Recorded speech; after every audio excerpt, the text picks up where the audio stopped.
You may get paid for the video if you want. When you upload, you may notice a couple of copyright notices on the video.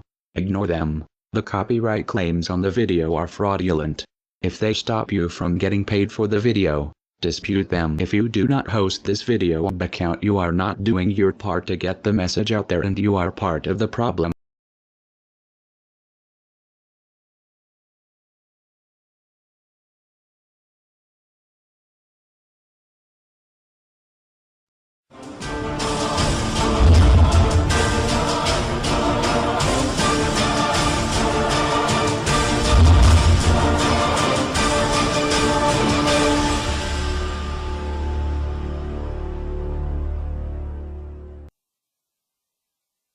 Greetings world. We are Anonymous. This following video focuses on the Federal Reserve problem of the United States. If you live in another country, please know that this video is still meant for you.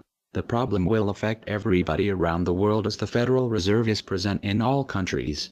Watch this video and see what has happened to the United States so you can see what you and the world are up against.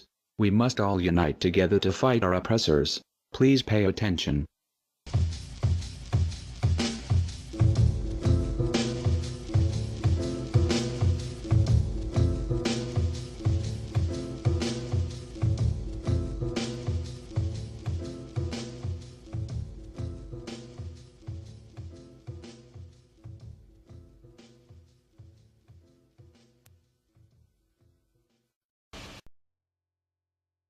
Every human on this planet is enslaved, whether they know it or not. This is not the crude and primitive slavery of ancient times. It does not rely on whips and shackles to keep the oppressed in their place. These tools have been rendered obsolete by much more sophisticated methods. That most of the enslaved are unaware of their condition and would in fact argue fiercely that they are free is a testament to the effectiveness of these invisible chains. You've heard the expression, money makes the world go round. There's truth in that. Money is the prime motive for human labor in modern civilization. If you want food, shelter, and clothing, you must have money. And unless you're part of that tiny minority that has more money than they could ever spend in their lifetime, then you must work, beg, or steal for that money. That's why you get up in the morning and go to work, even if you hate your job. And that's why the specter of unemployment is more terrifying for most people than the prospect of spending 50 years of their life performing menial tasks within the confines of a fluorescent-lit cubicle. Of course, in Western countries, some are fortunate enough to have pulled away from the brink and do not live in fear that their basic needs will be met, at least for now. And yet they keep spinning the hamster wheel. Why is that?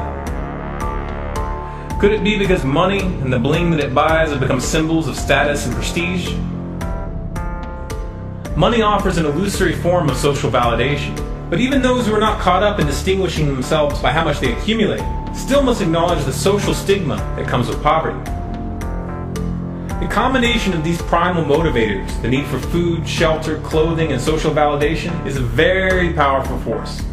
It's enough to drive humans to engage in all forms of activity, even to the point of harming themselves or others in the process.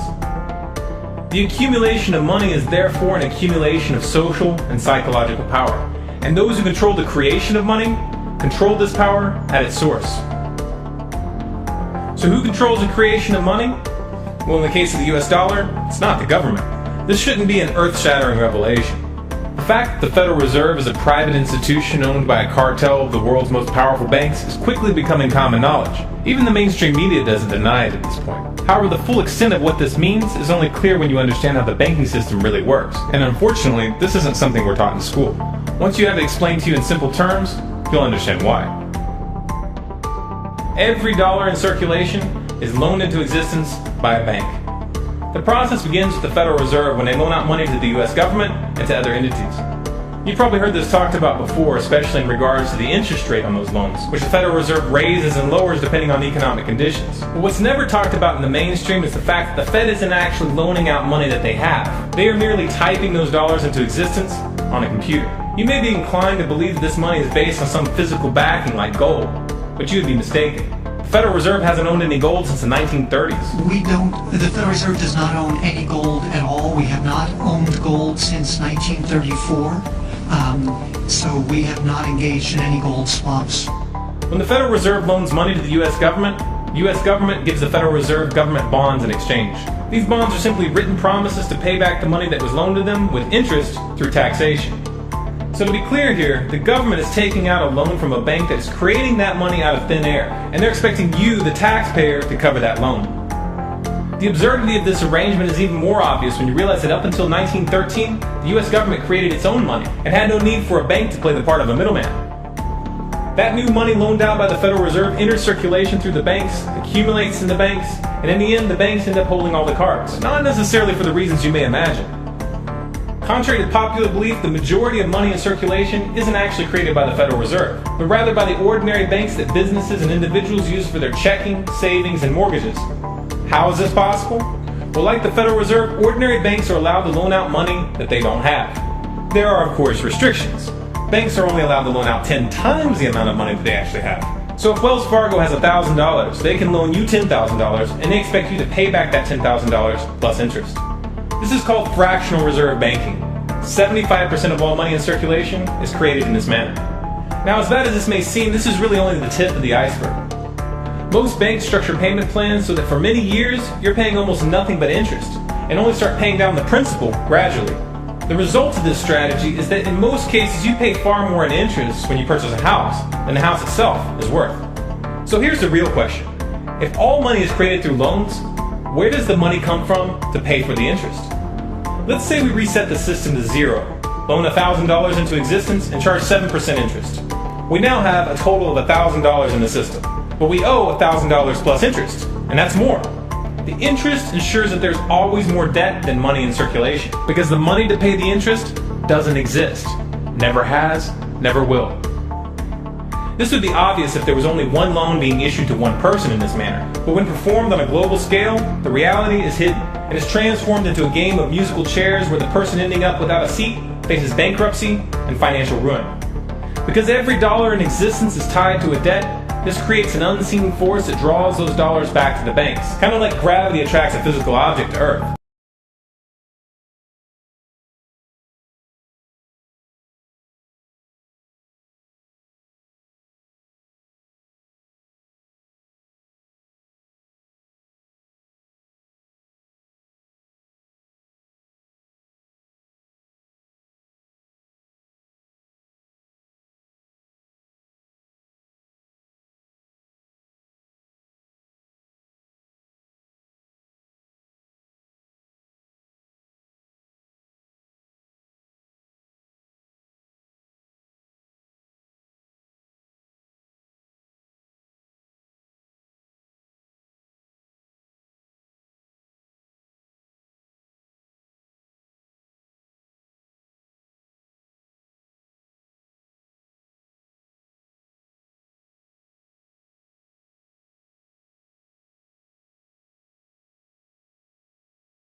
The catch here is that it's the labor of the people that moves that money.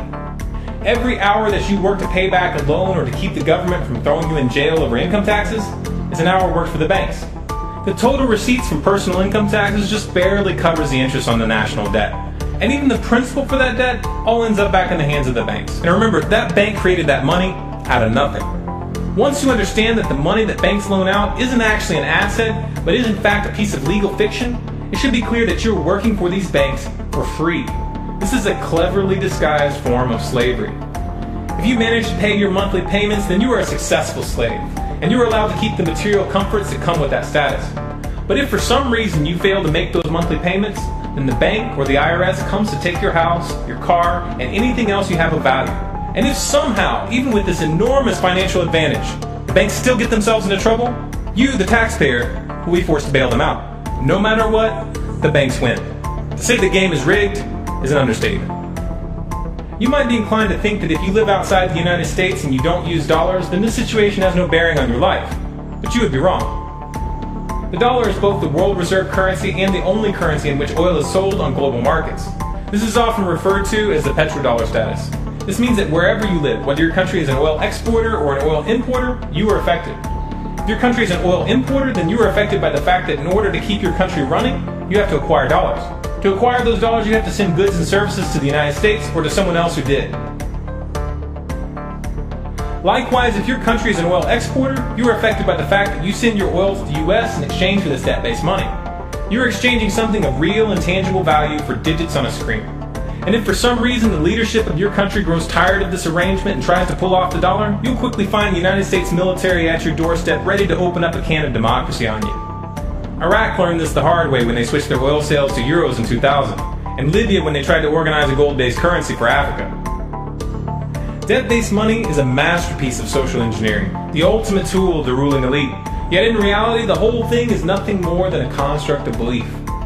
Our chains are the chains of the mind, and the path to freedom must also begin in the mind. If we want a better future for our children and grandchildren, then we must work right now to reach a critical mass of awakening.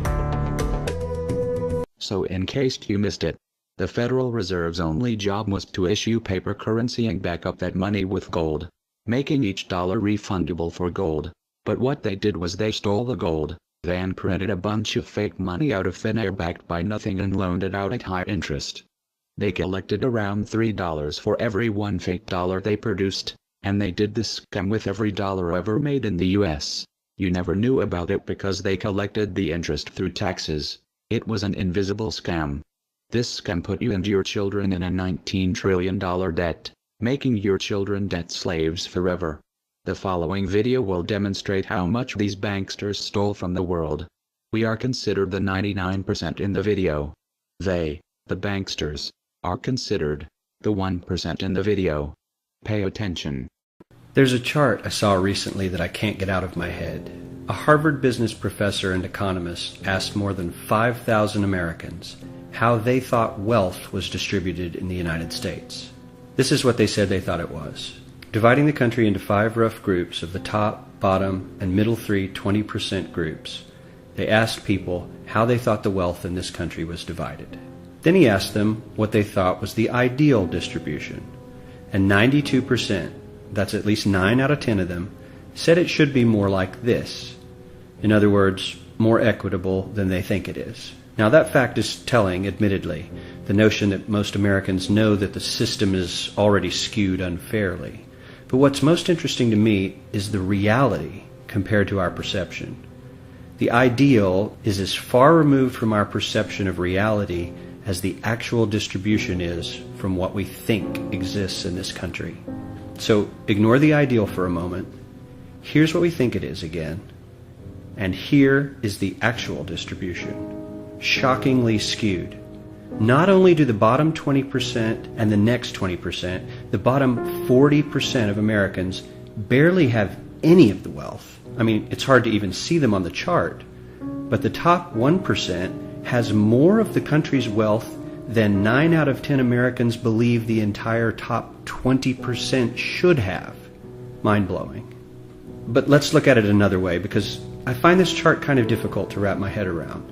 Instead, let's reduce the 311 million Americans to just a representative 100 people. Make it simple. Here they are.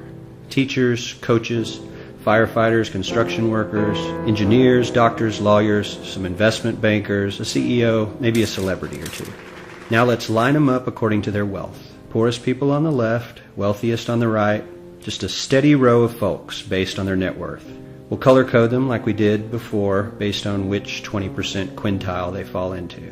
Now let's reduce the total wealth of the United States, which was roughly $54 trillion in 2009, to this symbolic pile of cash. And let's distribute it among our 100 Americans. Well, here's socialism, all the wealth of the country distributed equally. We all know that won't work. We need to encourage people to work and work hard to achieve that good old American dream and keep our country moving forward. So, here's that ideal we asked everyone about. Something like this curve.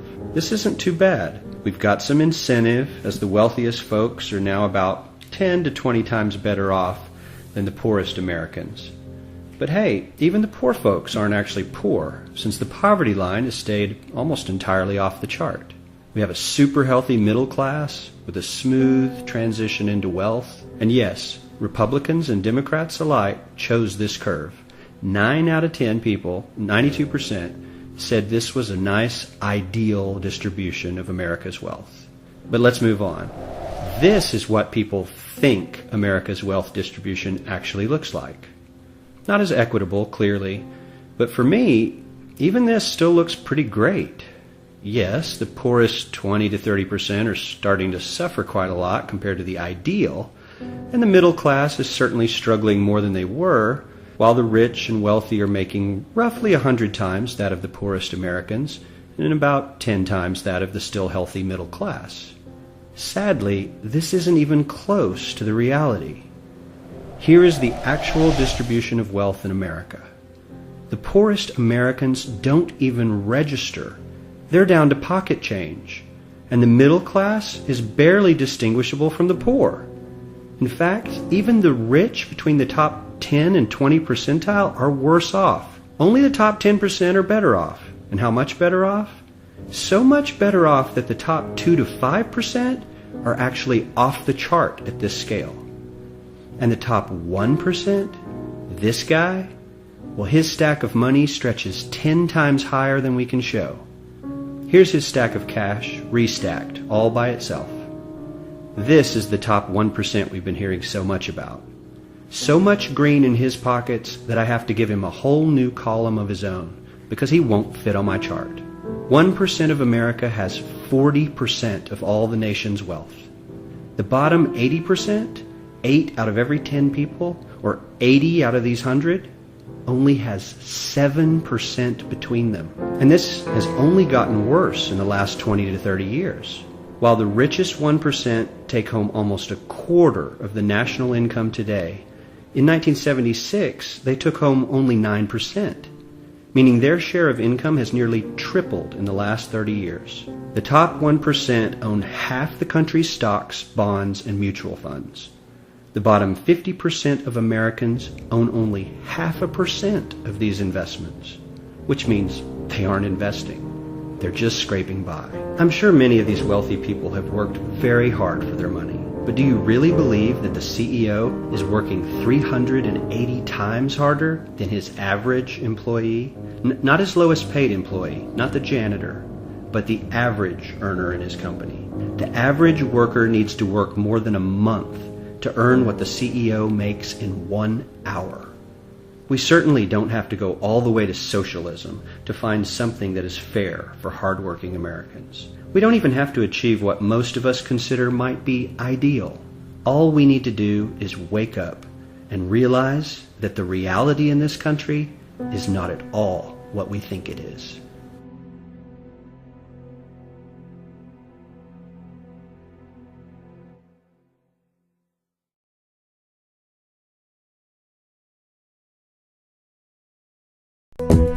In 1945, the Bretton Woods Agreement established the dollar as the world reserve currency, which meant that international commodities were priced in dollars.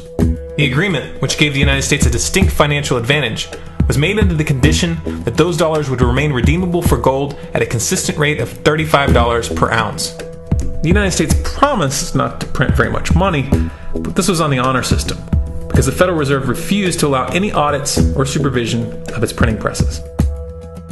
In the years leading up to 1970, expenditures in the Vietnam War made it clear to many countries that the U.S. was printing far more money than it had in gold. And in response, they began to ask for their gold back. This, of course, set off a rapid decline in the value of the dollar. The situation climaxed in 1971 when France attempted to withdraw its gold and Nixon refused. On August 15th, he made the following announcement. I have directed the Secretary of the Treasury to take the action necessary to defend the dollar against the speculators. I have directed Secretary Connally to suspend temporarily the convertibility of the dollar into gold or other reserve assets, except in amounts and conditions determined to be in the interest of monetary stability and in the best interest of the United States. This was obviously not a temporary suspension, as he claimed, but rather a permanent default. And for the rest of the world who had entrusted the United States with their gold, it was outright theft. In 1973, President Nixon asked King Faisal of Saudi Arabia to accept only U.S. dollars as payment for oil and to invest any excess profits in U.S. Treasury bonds, notes, and bills. In return, Nixon offered military protection for Saudi oil fields. The same offer was extended to each of the world's key oil-producing countries, and by 1975, every member of OPEC had agreed to only sell their oil in US dollars. The act of moving the dollar off of gold and tying it to foreign oil instantly forced every oil importing country in the world to start maintaining a constant supply of Federal Reserve paper. And in order to get that paper, they would have to send real physical goods to America. This was the birth of the petrodollar. Paper went out, everything America needed came in, and the United States got very, very rich as a result. It was the largest financial con in recorded history.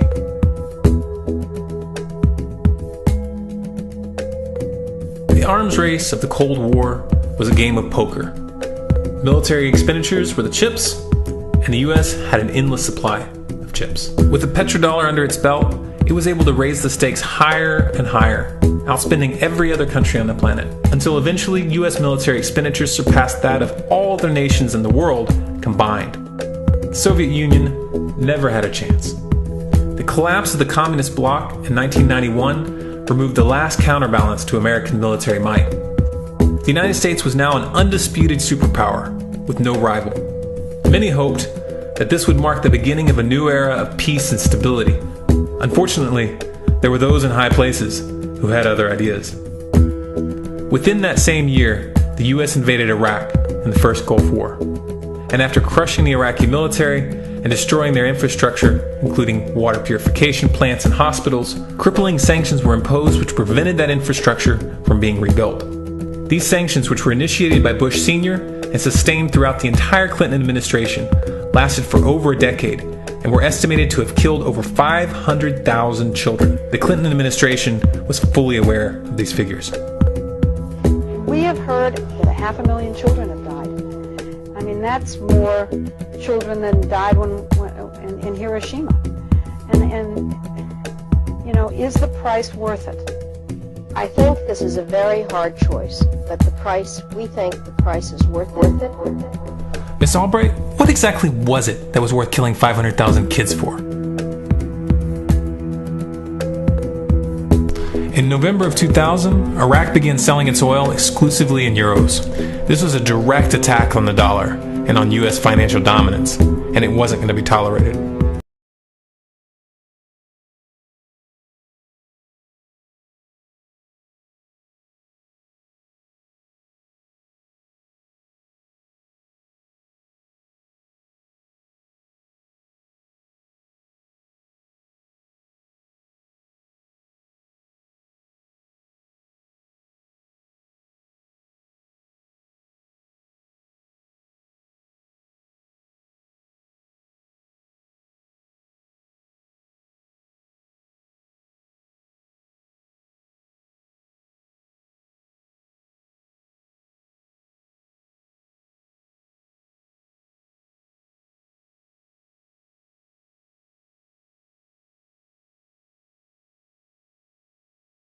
Resistance of the mainstream media began to build up a massive propaganda campaign claiming that Iraq had weapons of mass destruction and was planning to use them.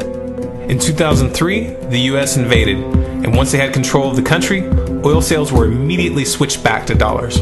This is particularly notable due to the fact that switching back to the dollar meant a 15 to 20% loss in revenue due to the euro's higher value.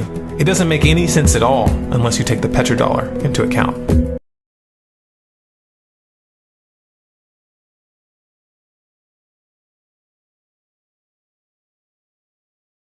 So now you can see we really did go to war just to keep this Federal Reserve petrodollar scandal going. And if you think our country didn't commit 9/11 to go to war, do a little research on Operation Northwoods. It was a plan to fly multiple planes into real towers with real people, to go to war with Cuba. Congress signed off to do this act of terrorism. All branches of military did as well. The government kills for the banks. Our country is ran by the banksters.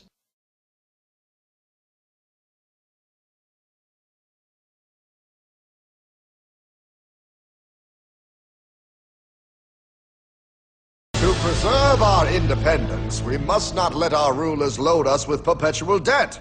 We must make our choice between economy and liberty or profusion and servitude. I place economy among the first and most important of republican virtues, and public debt is the greatest of the dangers to be feared. It is incumbent on every generation to pay its own debts as it goes. If the American people ever allow private banks to control the issue of their money, first by inflation and then by deflation, the banks and corporations that will grow up around them will deprive the people of their property until their children will wake up homeless on the very continent their fathers conquered. The Federal Reserve made so much profit from this money scandal they were able to literally control the government. They meet every year with politicians, presidents and many corporate giants where they control everything behind closed doors. These people control everything. This meeting is called Bilderberg Group. The Federal Reserve bankers are what are commonly referred to as the Illuminati. This is not a conspiracy. Past presidents have warned you many times this is not a conspiracy. We are opposed around the world by a monolithic and ruthless conspiracy that relies primarily on covert means for expanding its sphere of influence, on infiltration instead of invasion, on subversion instead of elections, on intimidation instead of free choice, on guerrillas by night instead of armies by day. It is a system which has conscripted vast human and material resources into the building of a tightly knit, highly efficient machine that combines military, diplomatic, intelligence, economic, scientific, and political operations. Its preparations are concealed, not published. Its mistakes are buried, not headlined. Its dissenters are silenced, not praised. No expenditure is questioned, no rumor is printed, no secret is revealed.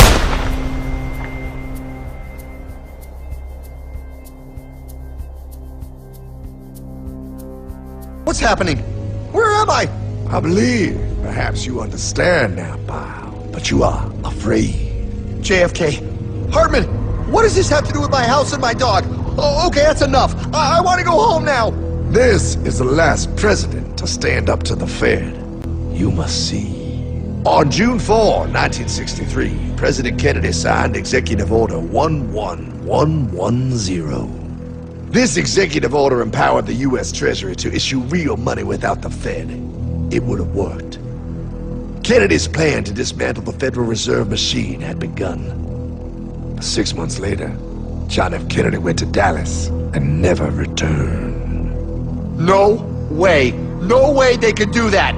The new president, Lyndon Johnson, threw out Kennedy's order. And since JFK, no president has dared confront the secret powers behind the Federal Reserve. Just how rich and powerful is Lord Evelyn Rothschild?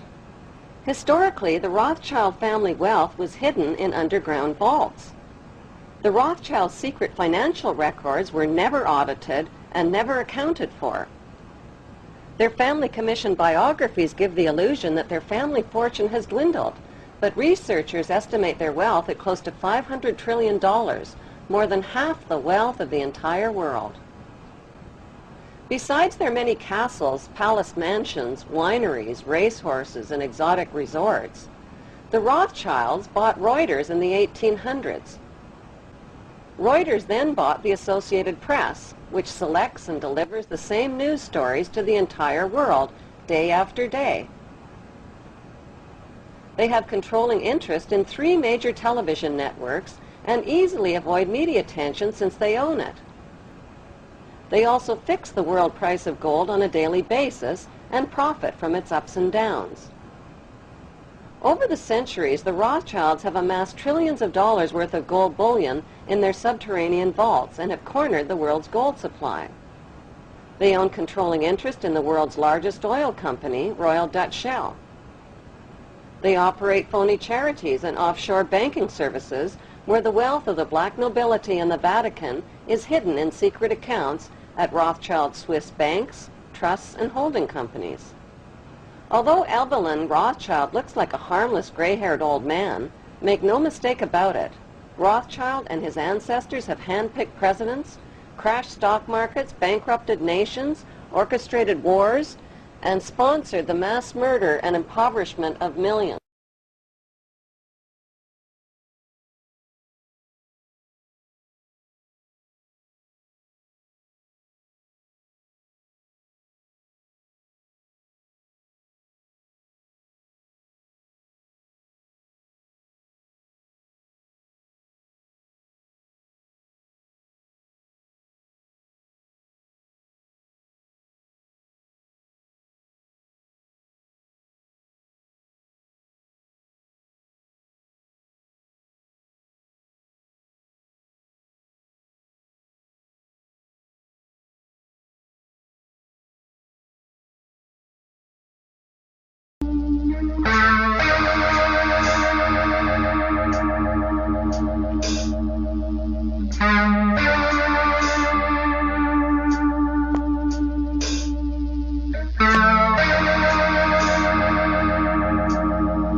time, partner! And breaking news.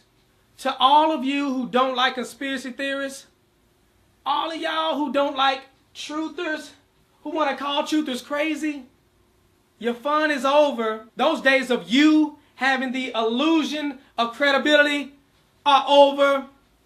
The truth prevails over your ignorance. The truth is universal. You can try to say, oh, truthers are white supremacists. How does that work? Whatever you want to say. You've been demonizing 9/11 truthers all these years.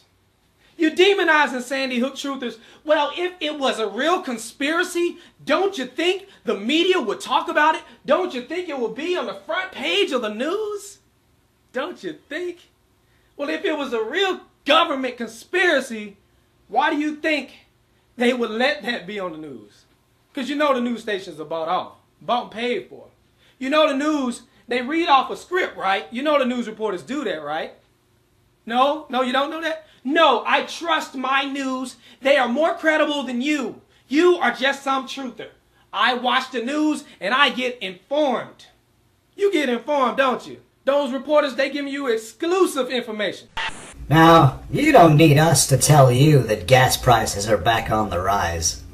Well, if you filled up your gas tank lately, then you don't need us to tell you that gas prices are back on the rise. You don't need us to tell you that gas prices are back on the rise. You don't need us to tell you that gas prices are back on the rise. You don't need us to tell you that gas prices are back on the rise. You don't need us to tell you that gas prices are back on the rise. You don't need us to tell you that gas prices are back on the rise. You don't need us to tell you that gas prices are back on the rise. And you don't need us to tell you that gas prices are back on the rise. You don't need us to tell you gas prices are back on the rise. You don't need us to tell you that gas prices are back on the rise. You don't need us to tell you that gas prices are back on the rise. You don't need us to tell you gas prices are back on the rise. You don't need us to tell you that gas prices are back on the rise. You don't need us to tell you gas prices are on the rise. I know.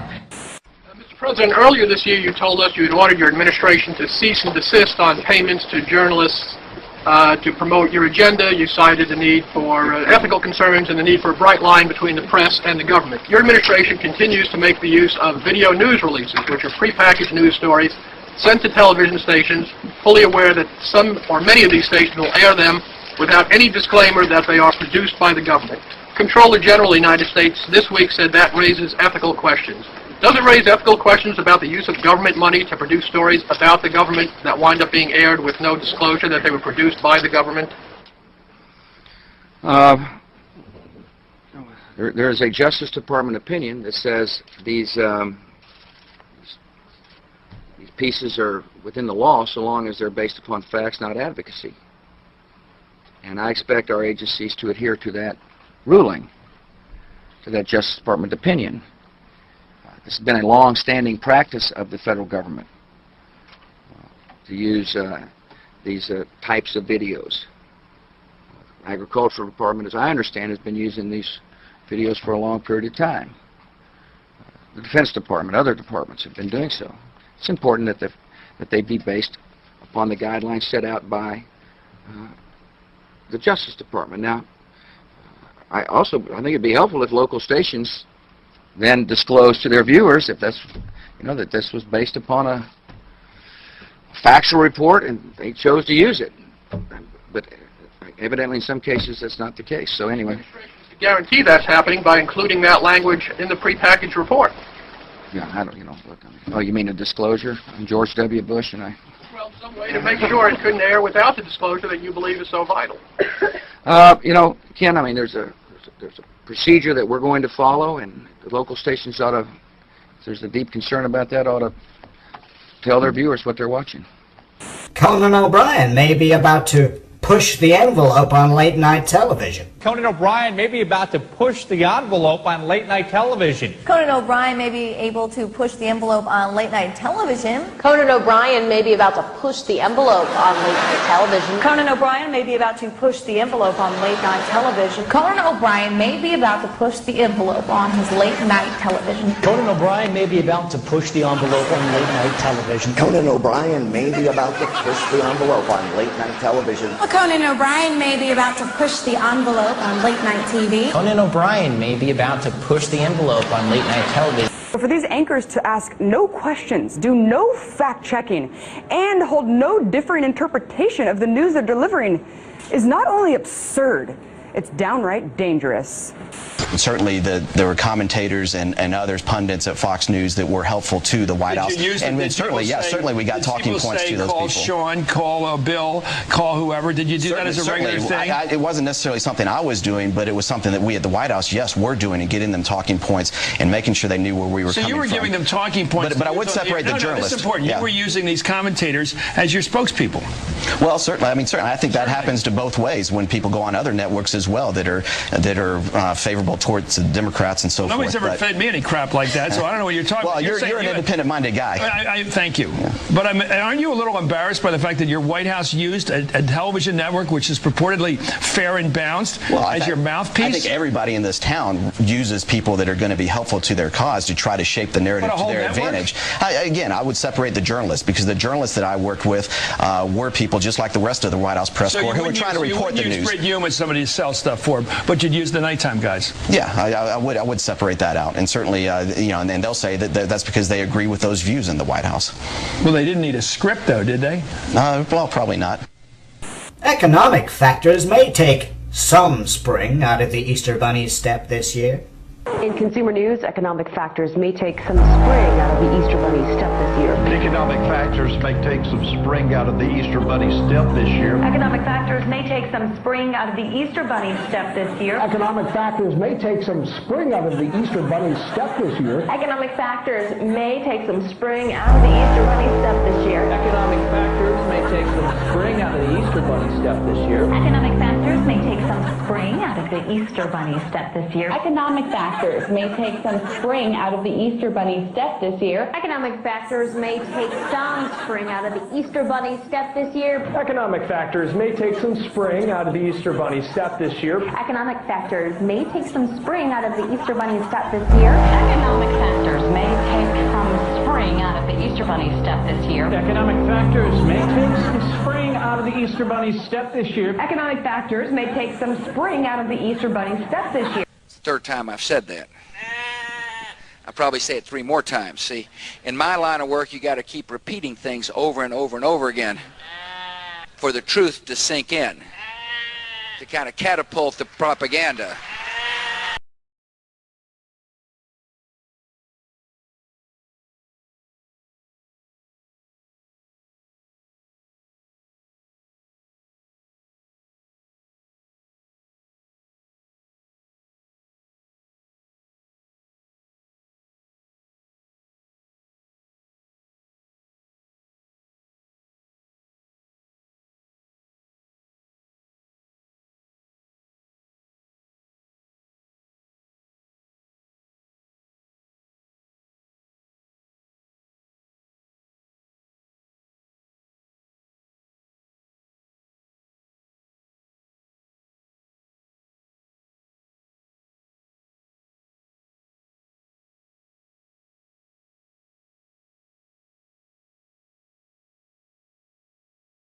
Review time. And I am so tired of this deception right here. This is what got you in a chokehold.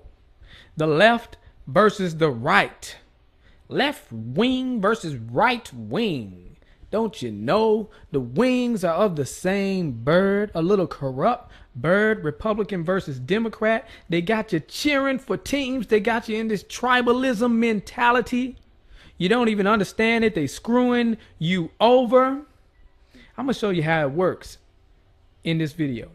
Now, you get here John McCain over here talking about, oh, how the government shutdown was bad. Then you get people to agree with him and say, oh, John McCain is actually speaking some sense. He's right. It's the Republicans' fault. The Democrats love this little interview because, you know, it makes the Republicans look bad and gives them a reason to cheer for the blue team. Yeah, you're cheering for the blue team, but you're getting screwed over with this Obamacare. You're going to get McCain saying it was a bad idea to shut down the government because they wanted to repeal Obamacare. And what you going to do? Replace it with Romneycare, the same thing? That's where Obamacare came from, Romneycare. You see what I'm saying? Either way it go, we would have had this same type of health plan. Guess who else had the health plan? Hillary Clinton. You see, these New World Order compliant candidates. They are backed by Wall Street. You don't have a real choice unless you go outside the Republicans and Democrats. This is how they keep screwing you over. Let's get into the video. Thank you, Martha. You know, I've heard a lot of veterans so emotional to the point of tears over this issue. Talk to me about how you think this has been handled by the White House. Oh, I think it's been terribly handled by the White House, but let's have a little straight talk, Martha. Straight talk. They wouldn't have had the opportunity to handle it that way if we had not shut down the government on a fool's errand. That's when the Democrats start cheering. Go ahead, get your cheer on. That we were not going to accomplish. The whole premise of shutting down the government was the repeal of Obamacare. I fought against Obamacare harder than any of the people who wanted to shut down the government. I bet you did. I campaigned all over this country in 2012 saying elect Mitt Romney and we'll repeal and replace Obamacare. But see, that's so dumb. Obamacare is the same thing as Romneycare. See, it's all about getting you to cheer for the team. Check this out right here. Convinced that Republicans will win in November, and we will regain our majorities in both the Senate and the House. Go ahead, Republicans, start cheering.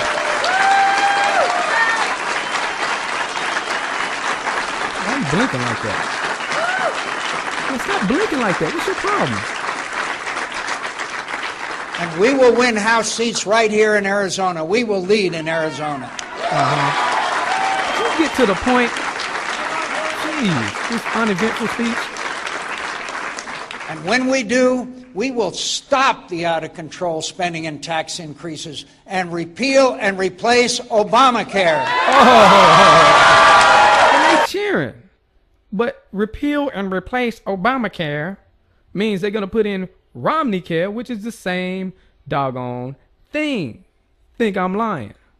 Think I'm lying. We're going to look at this later. But let me see. Here we go. Governor Romney said this has to be done on a bipartisan basis. This was a bipartisan idea. In fact, it was a Republican idea. And Governor Romney, at the beginning of this debate, wrote and said, what we did in Massachusetts could be a model for the nation. And I agree that the Democratic legislators in Massachusetts might have given some advice to Republicans in Congress about how to cooperate. Listen to them now. But the fact of the matter is, we use the same advisors, and they say it's the same plan. Wow. The same doggone plan. Let's look at this. There are some terrific Republican ideas. Mitt Romney in Massachusetts has initiated mandatory insurance so that everybody has to buy in, but then the government helps out those who can't afford it. Those kinds of bold initiatives, I think the Democrats have to put forward bold as heck. If, in fact, we can credibly claim that we can run the country and not simply criticize on the sidelines. Now, this is key. This is in 2006. You see, he's praising this individual mandate, too. It's funny he's doing that. So either way it go, we would have had this Obamacare, Romneycare plan. But remember, I said Hillary ran on that plan as well. Obama didn't seem to like the individual mandate. That's how he got elected. Well, one of the reasons that made him look good, because he said he wasn't for individual mandate. Let's check it out right here. Didn't represent her properly. They misrepresent her. Did they, and what do you say about that? Well, obviously, I think that they represented her position properly, which is that she supported, in the past, NAFTA, which has been pretty hard on Ohio. And we've had an ongoing discussion about health care. Both of us want to provide health care to all Americans. There's a slight difference, and her plan is a good one, but... Slight difference. This is the slight difference he's talking about. Check this out. She mandates that everybody buy health care. She'd have the government force every individual to buy insurance. Which is what Obamacare is. And I don't have such a mandate because I don't think the problem is that people don't want health insurance. It's that they can't. No, I don't want it. I don't want health insurance. Afford it. So I focus more on lowering costs. And this is a modest difference, but it's one that she's tried to elevate, arguing that because I don't force people to buy health care that I'm not insuring everybody. Well, if things were that easy, I could mandate everybody buy a house, and that that would solve the problem of homelessness. It doesn't. Uh-oh, watch out, y'all. He might do that next. So There you go. Obama with his lying self. Y'all need to stop with this. You're over here arguing, acting like you're against Obamacare, you Republicans. And they're talking about repeal and replace Obamacare with the same thing. What the heck is your problem? Get out of this tribalism mentality. And people who would say, oh, we need Hillary Clinton. Well, she down for the same plan. It's the same thing. It's the same scheme. And why in the heck do we have a president who not only tries to sell us on a product, but forces us to buy it and penalizes us if we don't? Precisely because the product is good. I want the cash registers to work. I want the checkout lines to be smooth. So I want people to be able to get this great product.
Who is this guy? I don't know, but he seemed like a nice old man. Nice old man. No, this right here is David Rockefeller.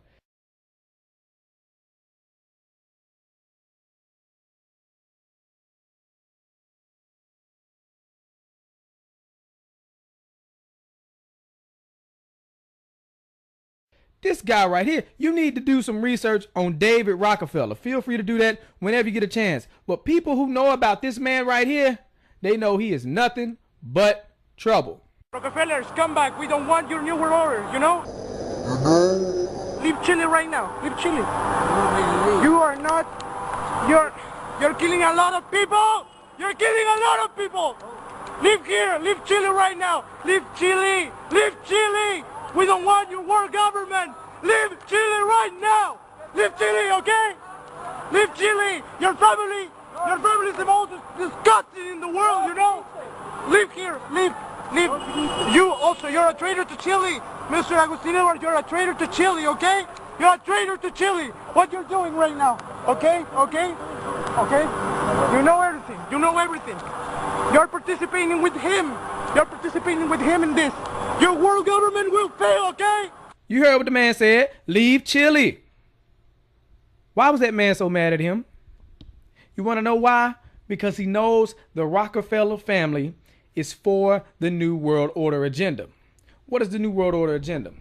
Well, that is the plan of this secretive elite, this cabal, to bring about a one world government. And not only a one world government, but a one world currency. And not only a one world currency, but a one world religion to glue it all together, which would mean they would have total control. These small amount of people controlling the whole world has never happened before. What else is going on? Well, depopulation.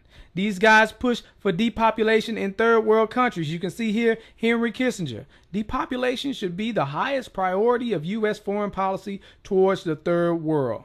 So what they're doing is systematically killing off large populations of third world countries, and they're working to bring America to third world country status. They control the banks. They control the money. They will do it. That is their plan. And eventually they want to have the population down to an amount where they can control all the people. But you know what? You don't even have to take my word for it. I had a friend, Nick Rockefeller, okay, who was one of the Rockefeller family. And he, when I was running for governor in Nevada, he came to me, introduced himself to me through an attorney. And we became friends. We started talking about things. And I learned an awful lot from Mr. Rockefeller. And one of the things that we used to talk about was the ultimate plan of the banking industry, what they wanted to accomplish. And the goals of the banking industry, not just the Federal Reserve System, but the private banks in Germany and England, all over Italy, all over the world, they all work together. They're all central banks, and they're all part of the Communist Manifesto. You know, central banking is one of the major planks of the Communist Manifesto. We talk about America being a capitalistic country, but yet at the same time we have a central bank that plans everything for us, right? And the graduated income tax is another plank of the Communist Manifesto, right? So right there you have two major planks of the Communist Manifesto that have been brought in because of the Federal Reserve System, okay? So the ultimate goal that these people have in mind is the goal to create a one-world government where everybody has an RFID chip implanted in them. All money is to be in those chips, right? There'll be no more cash. And this is given me straight from Rockefeller himself. This is what they want to accomplish. And all money will be in your chips. And so instead of having cash, anytime you have money in your chip, they can take out whatever they want to take out whenever they want to. If they say you owe us this much money in taxes, they just deduct it out of your chip digitally. Total control. Total control. And if you're like me or you, and you're protesting what they're doing, they can just turn off your chip. And you have nothing. You can't buy food. You can't do anything. It's total control of the people. And that chip's connected to a database that has your purchasing records, what you do. Everything. Everything is in there, you know? And so they want a one-world government controlled by them, everybody being chipped, all your money in those chips, and they control the chips, and they control people. And you become a slave. You become a serf to these people. That's their goal. That's their intentions. And if you look here, he even tells you this is what he is about. Some people believe we are part of a secret cabal working against the best interests of the United States, characterizing my family and me as internationalists, and of conspiring with others around the world to build a more integrated global political and economic structure. One world, if you will. If that's the charge, I stand guilty and I am proud of it. That's David Rockefeller telling you he wants this new world order. Well, he didn't say new world order. Oh, so you need him to say new world order. Okay. All we need is the right major crisis, and the nations will accept the new world order. See that? That's why you got to pay attention. But before we break it down, I want you to see this.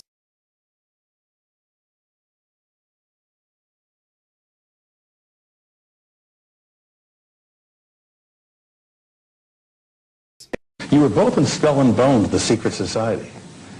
It's so secret we can't talk about it. What does that mean for America? The conspiracy theorists are going to go on. I'm sure they are. I don't know. I haven't seen the rest. Number 322? First of all, he's not the nominee. And, look, I look forward... Are you prepared to lose? No, I'm not going to lose. You both were members of Skull and Bones, a secret society at Yale. What does that tell us? Not much, because it's a secret.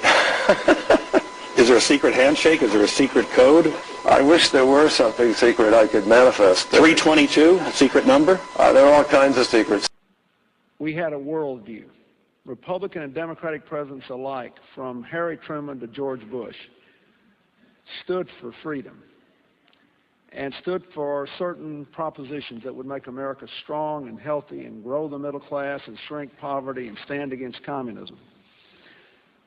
And after 1989, President Bush said, and it's a phrase that I often use myself, that we needed a new world order. We have before us the opportunity to forge for ourselves and for future generations a new world order, a world where the rule of law, not the law of the jungle, governs the conduct of nations.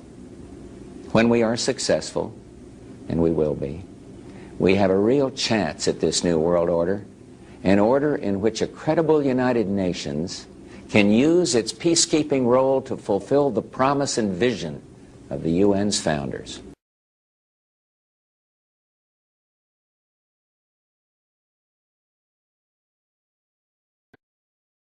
the affirmative task we have now is to actually create a new world order.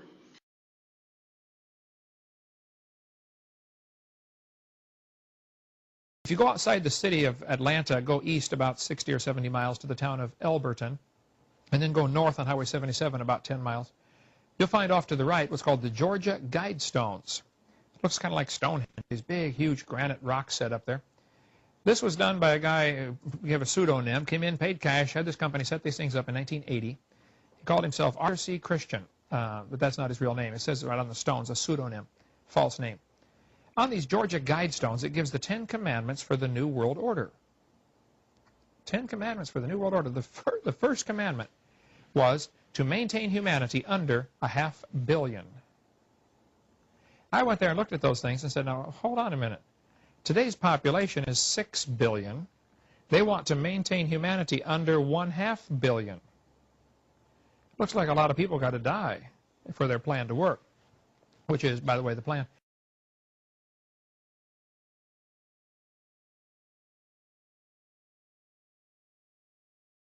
Jacques Cousteau said we'd have to eliminate 350,000 people a day. 1/3 million people a day would have to be eliminated to save Mother Earth.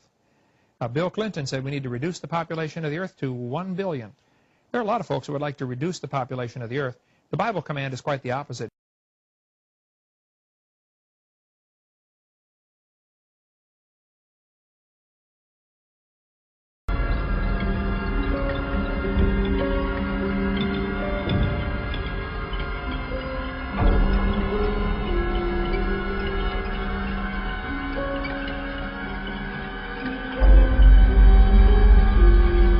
America's place in the new world order should be? It's always been seen as the global policeman.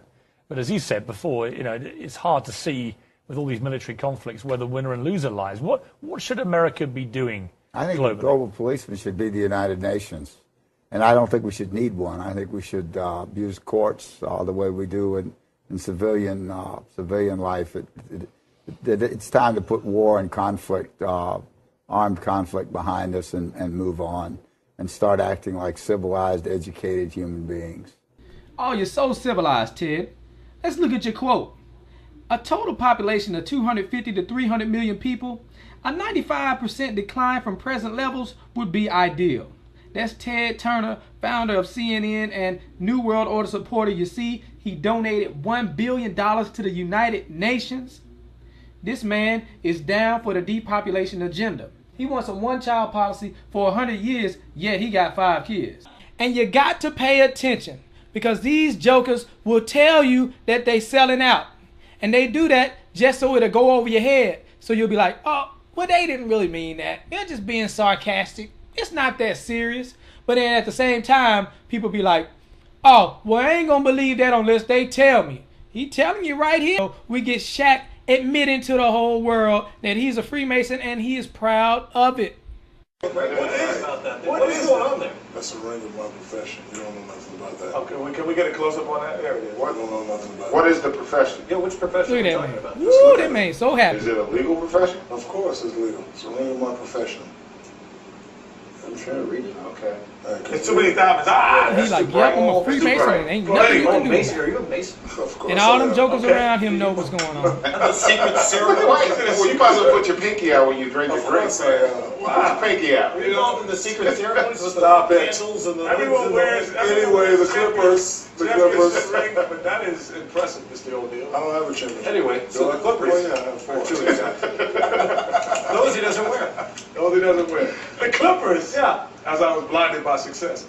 Look at that man right there. That's impressive.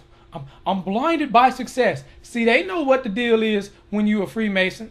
You know, they get all these movie roles and all these deals. Matter of fact, Shaq was on Grown Ups 2. It was one of the worst movies I have ever seen. Oh my gosh. Terrible. Anyways, he on there. There go your boy Shaq. Shaq's a Freemason. Bring it right back to David Rockefeller. All we need is the right major crisis and the nations will accept the new world order. So they're going to bring out a problem and then they're going to offer a solution. One of their plans is to devalue the dollar so that it barely has any buying power. So then you go to the store, you can barely buy anything. You see the food on the shelf, but you can't afford it. What happens then? People start going crazy. People start to panic. Then people start robbing each other. People start killing each other. So then we need to bring in the police state. Oh, we're asking the government for help. And surely they are here to bring the order out of chaos. But it's not just any order. It is the new world order. And not only that, but they're going to bring about a one world currency to replace the old currency. And then they're going to bring it into a cashless society where you got to get the chip. All your money being on the chip. And also to glue it all together, the one world religion. Where these sellouts come to play, they are New World Order compliant. They are here to sell you the agenda. They're going to let you know how cool it is to get a microchip in your arm. Some of y'all might think it's cool, but I know a lot of y'all don't like this type of stuff. So I'm just making sure you are aware of their agenda.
But anyway, I've had people calling me saying they go out to their mailbox and they find a little red dot or a little blue dot on their mailbox, and they wonder what the little red dot and blue dot is.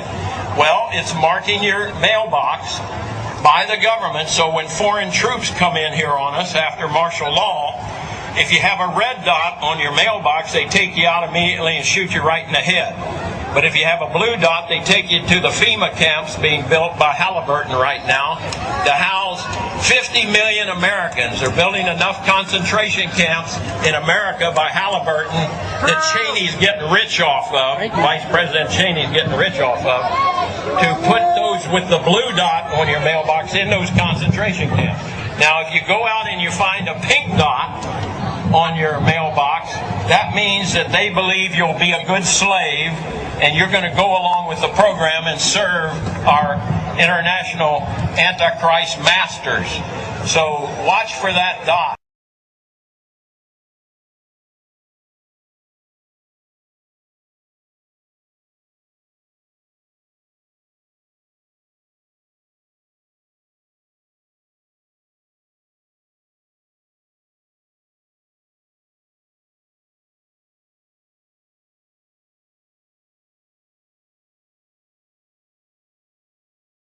Listen to this, folks.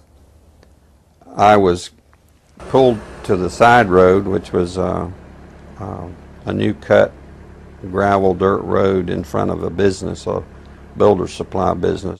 And the right side of the road was filled with, which I thought was portable toilets. I never looked at them that close. Same in color, maybe black, but which was an odd color. And I asked him about the field of black boxes.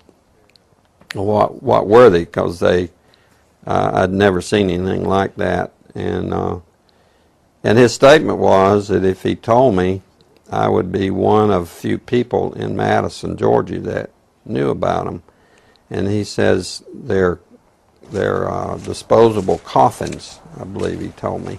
And he says there's 100, at that time he said there was 125,000 there.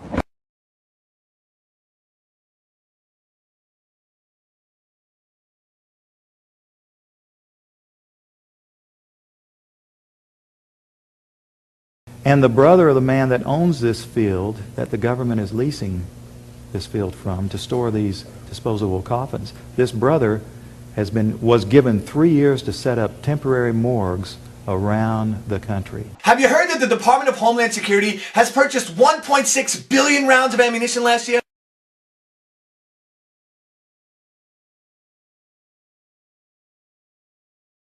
I mean, that's going to cost millions and millions of dollars. Correct me if I'm wrong, but isn't this country broke? I mean, you turn on the TV, you hear how we're laying off air traffic controllers, how people are going to die because of it. I mean, Harrison Ford is in a tizzy, and we're spending this much money on bullets? Do you know that 1.6 billion rounds of ammunition is enough to fight a 20-year war and still have bullets left over? My question is, who is the Department of Homeland Security planning to shoot? Do you realize that over the past couple of months, our government has tried to pass bills through Congress allowing them to arrest American citizens without due process, allowing them to kill American citizens without due process? And it's got the 5 regions for the FEMA camps, and it talks about barricades and barbed wire and armed guards, and it says that they built the camps and that now they need to get ready to staff them and that they need to be ready within a 72-hour period. And so I want to challenge everybody to call their friends and their families now and realize that the new economy is to put tens of millions of people, we already have the biggest prison population in the world, in this archipelago, this giant chain of facilities all over the country. The following video details the contents of a Department of Defense document entitled Internment and Resettlement Operations, also known as FM 3-39.40. The document is 325 pages long and it is signed by Joyce E. Morrow, Administrative Assistant to the Secretary of the Army. It was created in 2010, however, has just been recently leaked to the public via the internet and can now be downloaded from multiple sources. In the description below, you'll find a download link for the document. I strongly encourage you to download it yourself and to verify everything that's being said here. The document outlines military procedures for internment and resettlement of civilians, and it describes the layout and the administration of these internment camps. It clearly states on page 38 that it applies within U.S. territory, and it specifically addresses the detainment of U.S. citizens, as is indicated by the identification procedures for new prisoners on page 146, which states that social security numbers are to be recorded alongside their photograph and fingerprints. Included in the list of organizations which may be involved in these internment operations are the Department of Homeland Security, FEMA, the Department of Defense, and the United Nations. On page 56, the document outlines the responsibilities of psychological operations officers within the camps, among which it states that a PSYOP officer develops and executes indoctrination programs to reduce or remove antagonistic attitudes, and identifies political activists. On page 281, the document goes into more detail regarding the role of psychological operations within the camps, specifically in regards to pacifying the population and ensuring cooperation. On page 238, it gives the conditions for the use of deadly force in such camps. Among the justifications for lethal force, it includes to terminate an active escape attempt. That point right there should make it clear that these camps are not benevolent disaster relief type facilities. On page 244, the document calls for the use of snipers during riots to, quote, scan a crowd and identify agitators and riot leaders for apprehension and fire lethal rounds if warranted. On page 260, it shows the basic layout for a facility focusing on detainment. It is depicted with interrogation areas, tribunal areas, and mortuaries. Each detainment facility is designed to hold 4,000 prisoners, and they are depicted with multiple levels of barbed wire separating compartments within the facilities, with a double barbed wire fence enclosing them, and watched over by 24 guard towers. On page 261, the document depicts the layout for what they call civilian resettlement facilities, which are designed to house 8,000 people. Though it uses the word resettlement, the plans show multiple levels of barbed wire dividing the sections of the facility, with double barbed wire fencing on the outside, as well as 16 guard towers.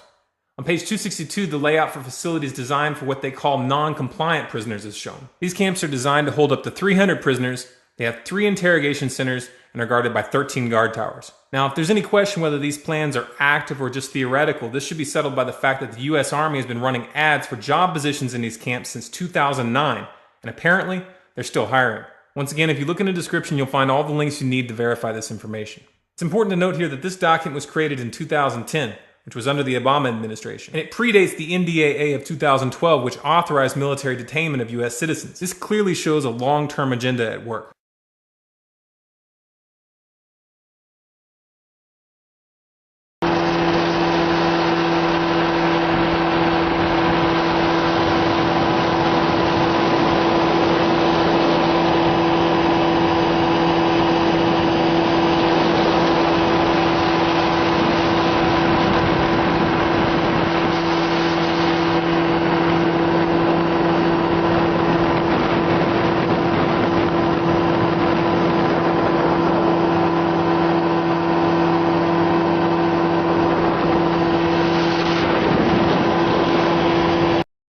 He's saying he's a military police, and he says, and we've been sent footage before by military police and others, so I want this footage of them in briefings openly talking about gun confiscations. Now, that's now in the manuals that they're training to quarantine cities and towns and confiscate guns. We've had Navy SEALs on confirming it. We have the documents. We know that. But footage, not just in some Army manual, but footage could really, really hurt the folks that are trying to covertly prepare the military for basically civil war. Brian, obviously, you've got to go back in right now. Tell us as much as you can and how we get this footage, but describe it for us. Okay, so I was in a briefing with FEMA. FEMA runs my old unit. I'm actually out now. I got out in September of this year. They were talking about suspension of the Constitution, Second and Fourth Amendment rights being taken away, and I openly asked them, are we going to take guns? He says no, but he says they will. It's clearly on the video. They will, talking about the FEMA guys with us. So that's the gist of the video. You could. I'm filming the floor because it kind of startled me when they said that they're going to suspend the Constitution under martial law, which is pretty scary to me. Essentially, yeah, we pretty much at that time, your Second Amendment, all your rights, First Amendment rights, pretty much everything is just at that moment just interrupted. Yeah. So you said that martial law suspends their Second Amendment. So I'm not going to, but would you say we would take weapons from people? Yeah, that's what they do. Yeah.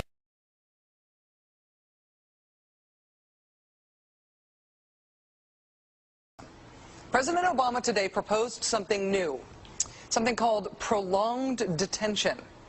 Doesn't sound that bad, right? Prolonged detention. Did you ever see the movie Minority Report?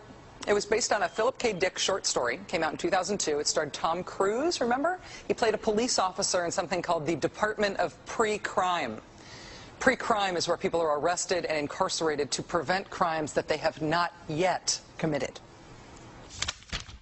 Mr. Marks, by mandate of the District of Columbia Pre-Crime Division, I'm placing you under arrest for the future murder of Sarah Marks and Donald Dubinos. Take place today, April 22nd, at 0800 hours, 4 minutes. No, I didn't do anything. You didn't do anything, but you're gonna. future murder. Creepy, right? Putting somebody in jail not for what they've done, but for what you're very sure they're going to do? There may be a number of people who cannot be prosecuted for past crimes. In some cases because evidence may be tainted, but who nonetheless pose a threat to the security of the United States. We're not prosecuting them for past crimes, but we need to keep them in prison because of our expectation of their future crimes. Al-Qaeda terrorists and their affiliates are at war with the United States, and those that we capture, like other prisoners of war, must be prevented from attacking us again. Prevented. We will incarcerate people preventively. Preventive incarceration. Indefinite detention without trial. That's what this is. That's what President Obama proposed today, if you strip away the euphemisms. One civil liberties advocate told the New York Times today, quote, "We've known this was on the horizon for many years, but we were able to hold it off with George Bush. The idea that we might find ourselves fighting with the Obama administration over these powers is really stunning." And it is stunning.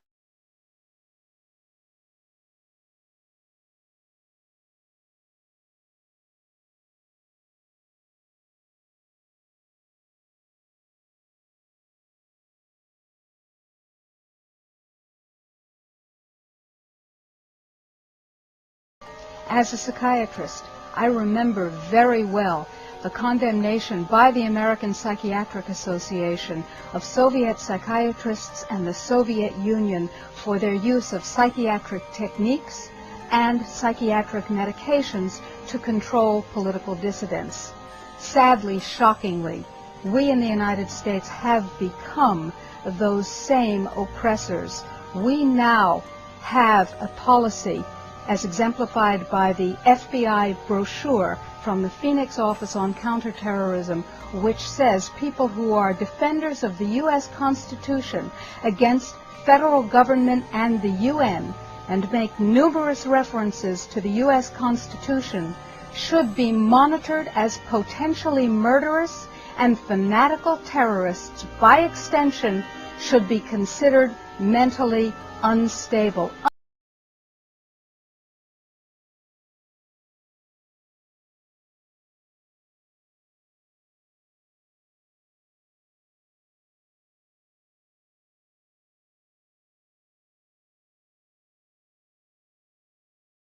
Department of Justice memo, which tells local police what should you be looking out for in kind of everyday terrorism prevention and terrorism watch activities. And one of the things that is considered a potential terrorist risk is individuals who harbor doubts about the official story regarding 9/11. The memo adds 9/11 official story skeptics to the growing list of targets. Know good and well that someday there could be a government in power that is shipping its citizens off for disagreements. There are laws on the books now that characterize who might be a terrorist. Someone missing fingers on their hands is a suspect, according to the Department of Justice. Someone who has guns, someone who has ammunition.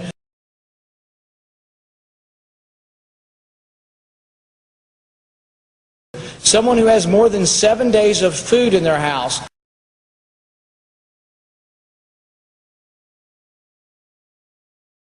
Can be considered a potential terrorist. If you are suspected by these activities, do you want to have the government have the ability to send you to Guantanamo Bay for indefinite detention?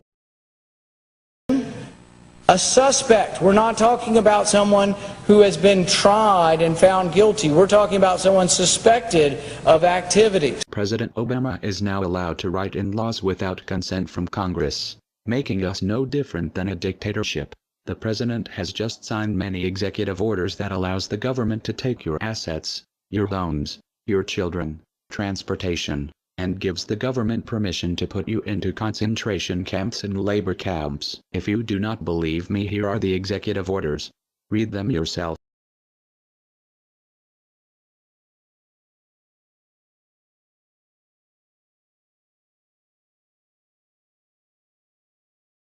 Here we go.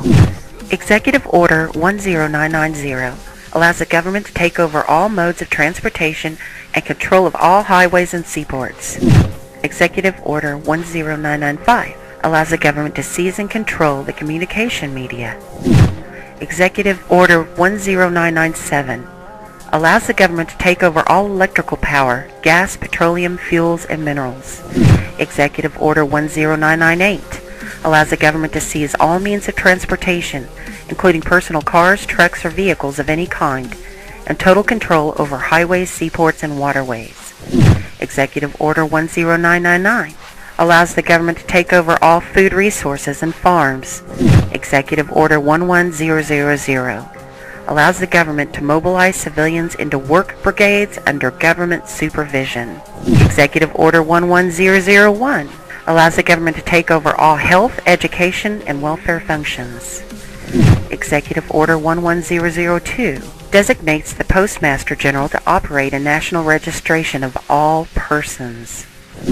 Executive Order 11003 allows the government to take over all airports and aircraft, including commercial aircraft.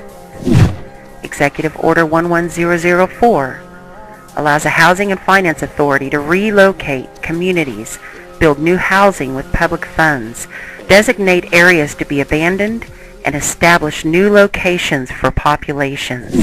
Executive Order 11005 allows the government to take over railroads, inland waterways, and public storage facilities.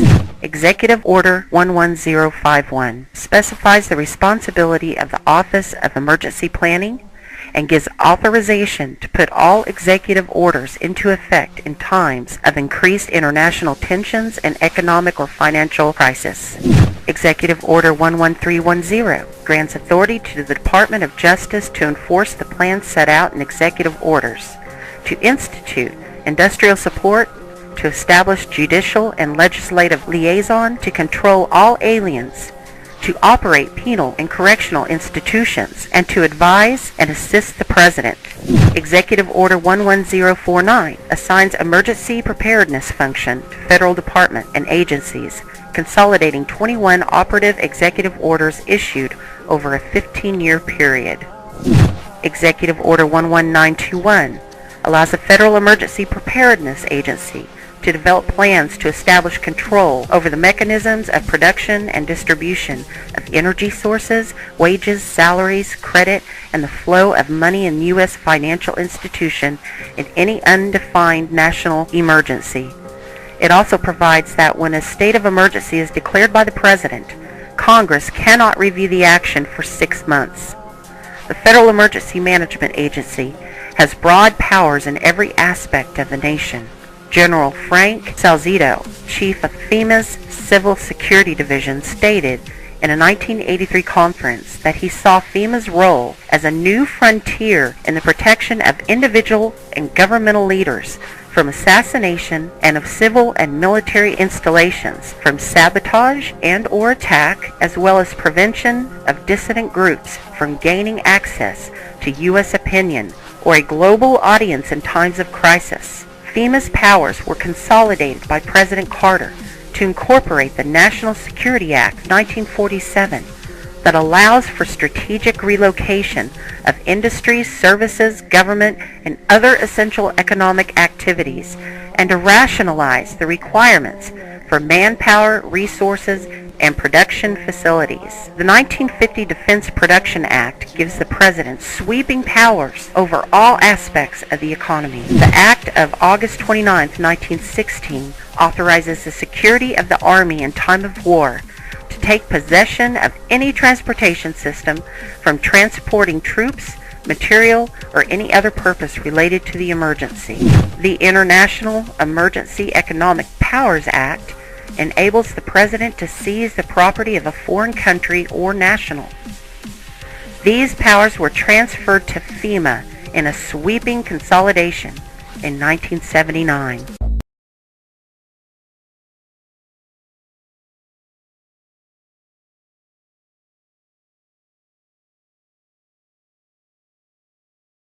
Did Hitler get elected on Monday and start throwing people into ovens on Friday?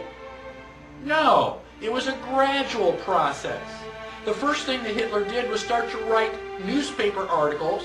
Everything that was going wrong was the Jews' fault.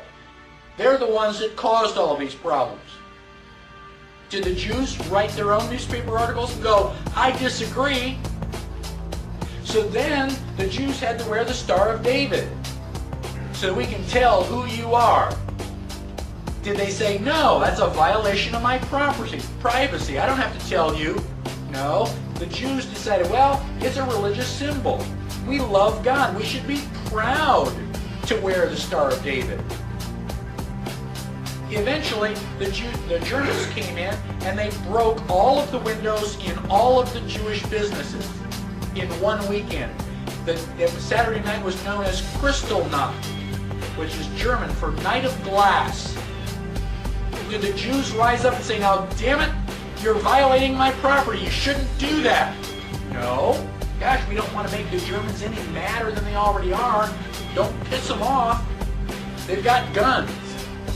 Eventually, the Germans are loading them up into cattle trailers on the train. Where do you think you're going, on vacation? Where do you think they're going to take you? Well, now you're cold and naked and they're walking you into the ovens where you're going to go to mass execution. Is it time now to raise your hand and say, you know, I tend to disagree with all of this? Bang! You're dead. It's too late to complain. You should have complained at the beginning, when you at least had a chance.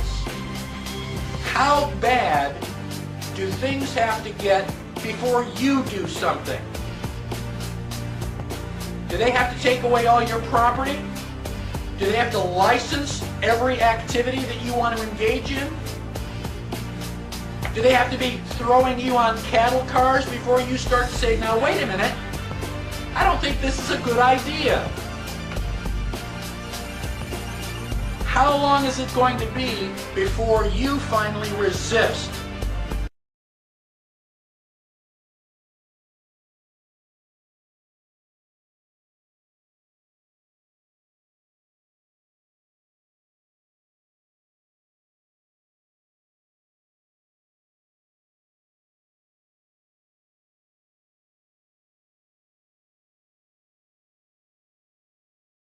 The only way we can stop this is if we all unite together and fight it. People of the US are waking up to the Federal Reserve scandal, and the powers that be are currently afraid of retaliation. And that is precisely why they're trying everything they can to disarm us. You know how the media has been saying gun violence has been out of control and at an all-time high. They are not simply twisting the truth here or exaggerating. They are absolutely presenting lies to you. First off, realize, gun violence in the United States has always been shockingly low.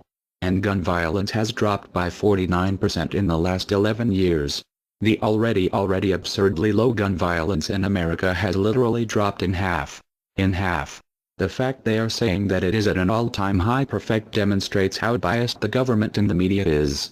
If this doesn't prove to you that they have an agenda, then nothing will. Do you remember how the media keeps repeating that there has been 74 school shootings since Sandy Hook? Those 74 shootings were not even mass shootings like they claim. Most were suicides and none of them even took place at a school. Not a single one. They are presenting lies to you, America. When will you wake up? At some point you have to ask yourself, why would the government fake 74 mass school shootings involving children? If they get our guns, we will lose the fight against them. And they will take away absolutely all of your freedoms and you and your children will be forever slaves. And don't forget, they purposefully put you and your children into that debt. And because the Federal Reserve is present in all countries, the other countries of the world are next soon after. This plan is called the New World Order. It is the same New World Order the Vice President of the United States called for on national TV a month ago. He said we need to strive for and complete the New World Order. This is also the same New World Order President George Bush and President Kennedy said is our country's lifetime goal. And the same New World Order George Bush said on national TV said will happen no matter what we do, and we cannot prevent it. This has all been a long-time plan. The Federal Reserve and their partners want complete control of humanity. We cannot let this happen. They want to rule over us. like kings and queens. And humanity will be forever lost to enslavement by a bunch of tyrants who have publicly admitted they want to kill off the majority of the population so the masses are easier to control. They are going to wipe your bloodline completely off of the earth. He'll tell you the order of things to happen. The enslavement will follow immediately after guns are taken away and you cannot fight back. If they cannot get the guns before the economic collapse, then they will wait until the economy collapses. When the economy collapses, people will be starving. There will be looters and shootings. The government will insist on taking guns away to help, and as soon as the guns are taken away, then we will fall into a complete dictatorship. Do not fall for it. Remember, they are the ones who caused the economic collapse to begin with. This is the same tactic used on Germans and it worked. So expect it. As soon as the economy collapsed and the masses were starving, the German government asked the people to give up their rights and they listened. And then eventually the government was throwing the naked masses into giant burning hot ovens for mass execution. Do not give up your rights. Do not give up your guns. Fight back, as they were the ones who caused the problem. Just so you know, the people who are behind this Federal Reserve scam and New World Order are the same ones who funded Hitler's campaign. Make no mistake, these people are as brutal as Hitler himself, even more brutal. We will need an overall plan. We have come up with a perfect plan. This plan offers extraordinary possibilities. It will make for the most beautiful and free world you can ever imagine. If we are successful, we can leave a much better for our children. A beautiful world. Watch every minute of the rest of the video. Do not skip a single bit of it, as it is all important. To understand the solution, you must first understand the problem. The problem is government. Think for a second. What is government? Government is an establishment of power over the people, which can be purchased by large corporations or anybody with money. Why are we allowing corporations to write the laws? Can't you see how this can create problems? We must take the power and guns away from the government, which will advertently take away the power and guns away from the corporations. And we need to take that power and weaponry and put it back in the hands of the people, not greedy corporations. These people who want to put you into labor camps and death camps. These people have poisoned your children's water and food, enslaved your children. When will you wake up? We must get rid of government. The solution is anarchism. Anarchism is not what you think it is. Watch the rest of the video to understand what we are proposing.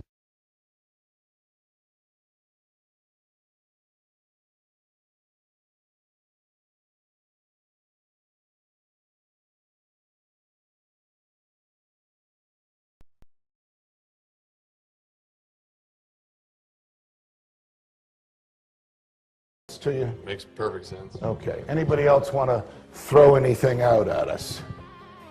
Sir. I think you're an anarchist and you don't know it yet.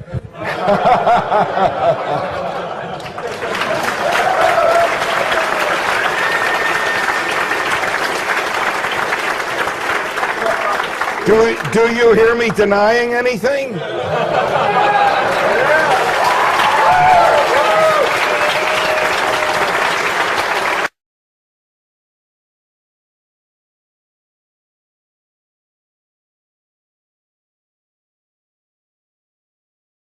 Many people, when they hear the word anarchy, think of chaos and mayhem.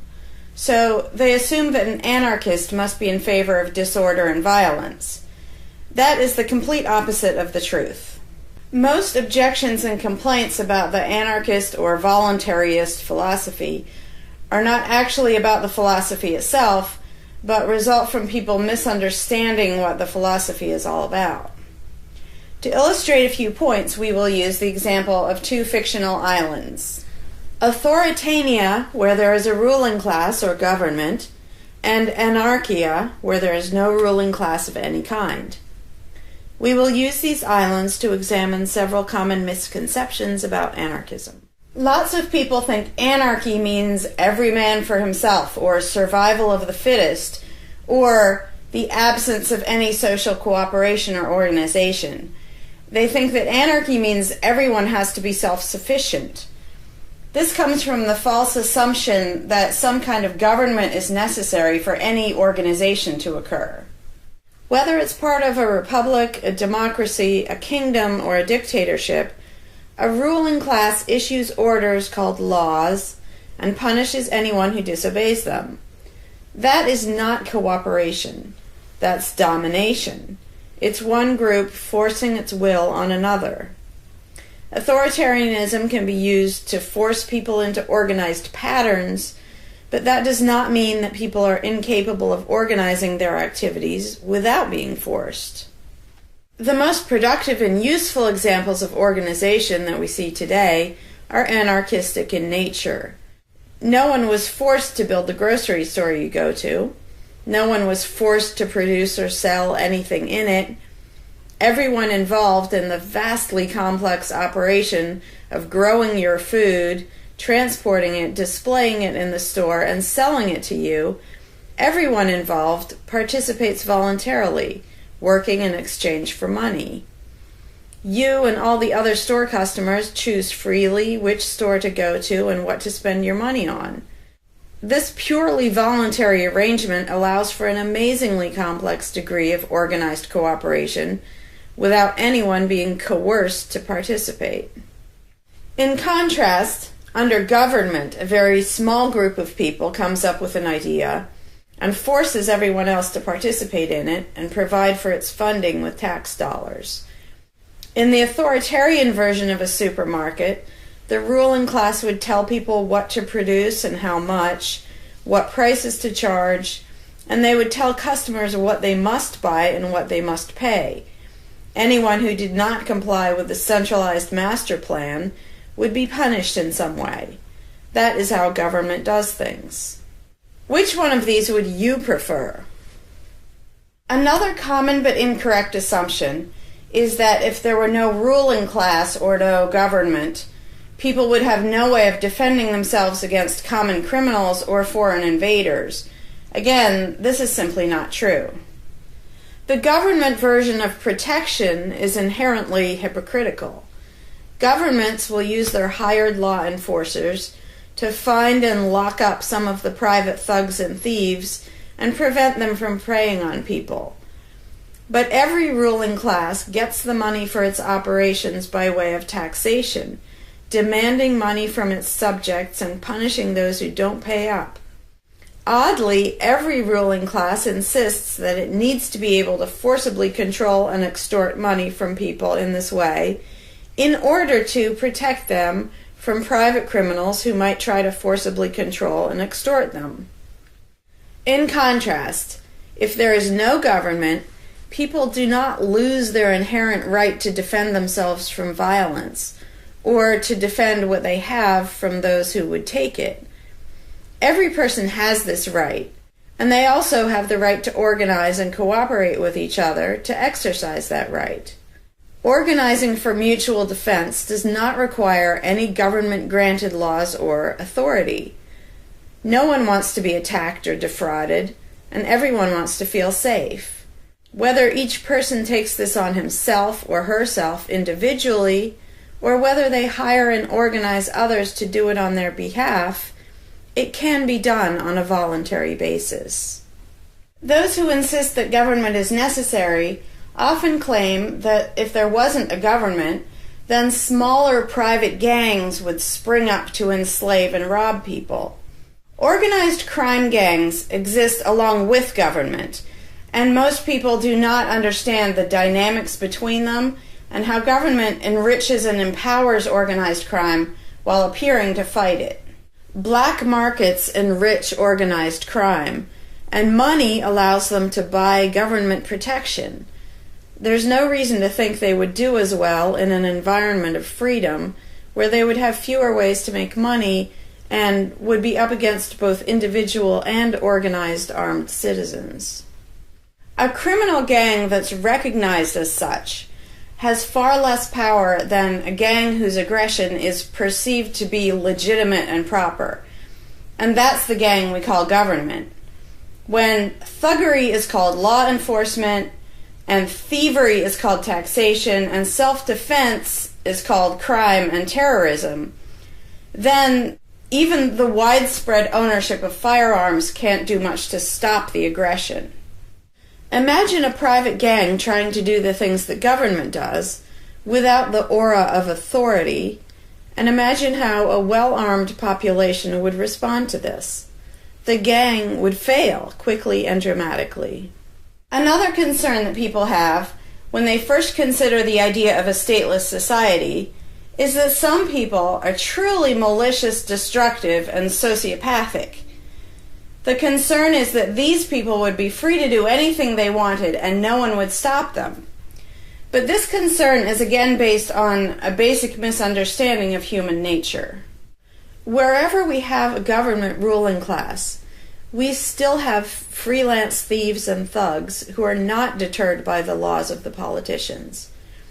In some instances, they're stopped by force by the police, or they decide not to commit a crime for fear of what the police might do to them. What makes this deterrence work is not the legislation or the official badges, but the simple threat of harm to the sociopath. It really makes no difference whether the threat comes from the police, or another citizen, or even another criminal. A sociopath doesn't care about laws or social rules. He cares about avoiding pain and hardship for himself. This is still true when a government ruling class is not involved at all. If the intended target of a would-be carjacker pulls out a gun, it doesn't make any difference to the carjacker whether that person has a badge or whether there's a law against taking people's cars. Discouraging nasty people from hurting others does not require special authority, only the ability to use defensive force.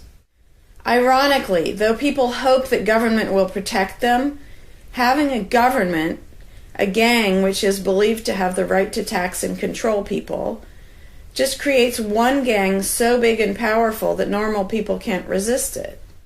In short, to create a huge gang and then give it societal permission to control and extort people with the hope that this gang will prevent theft and thuggery is simply a self-contradictory idea, but that's what government always is.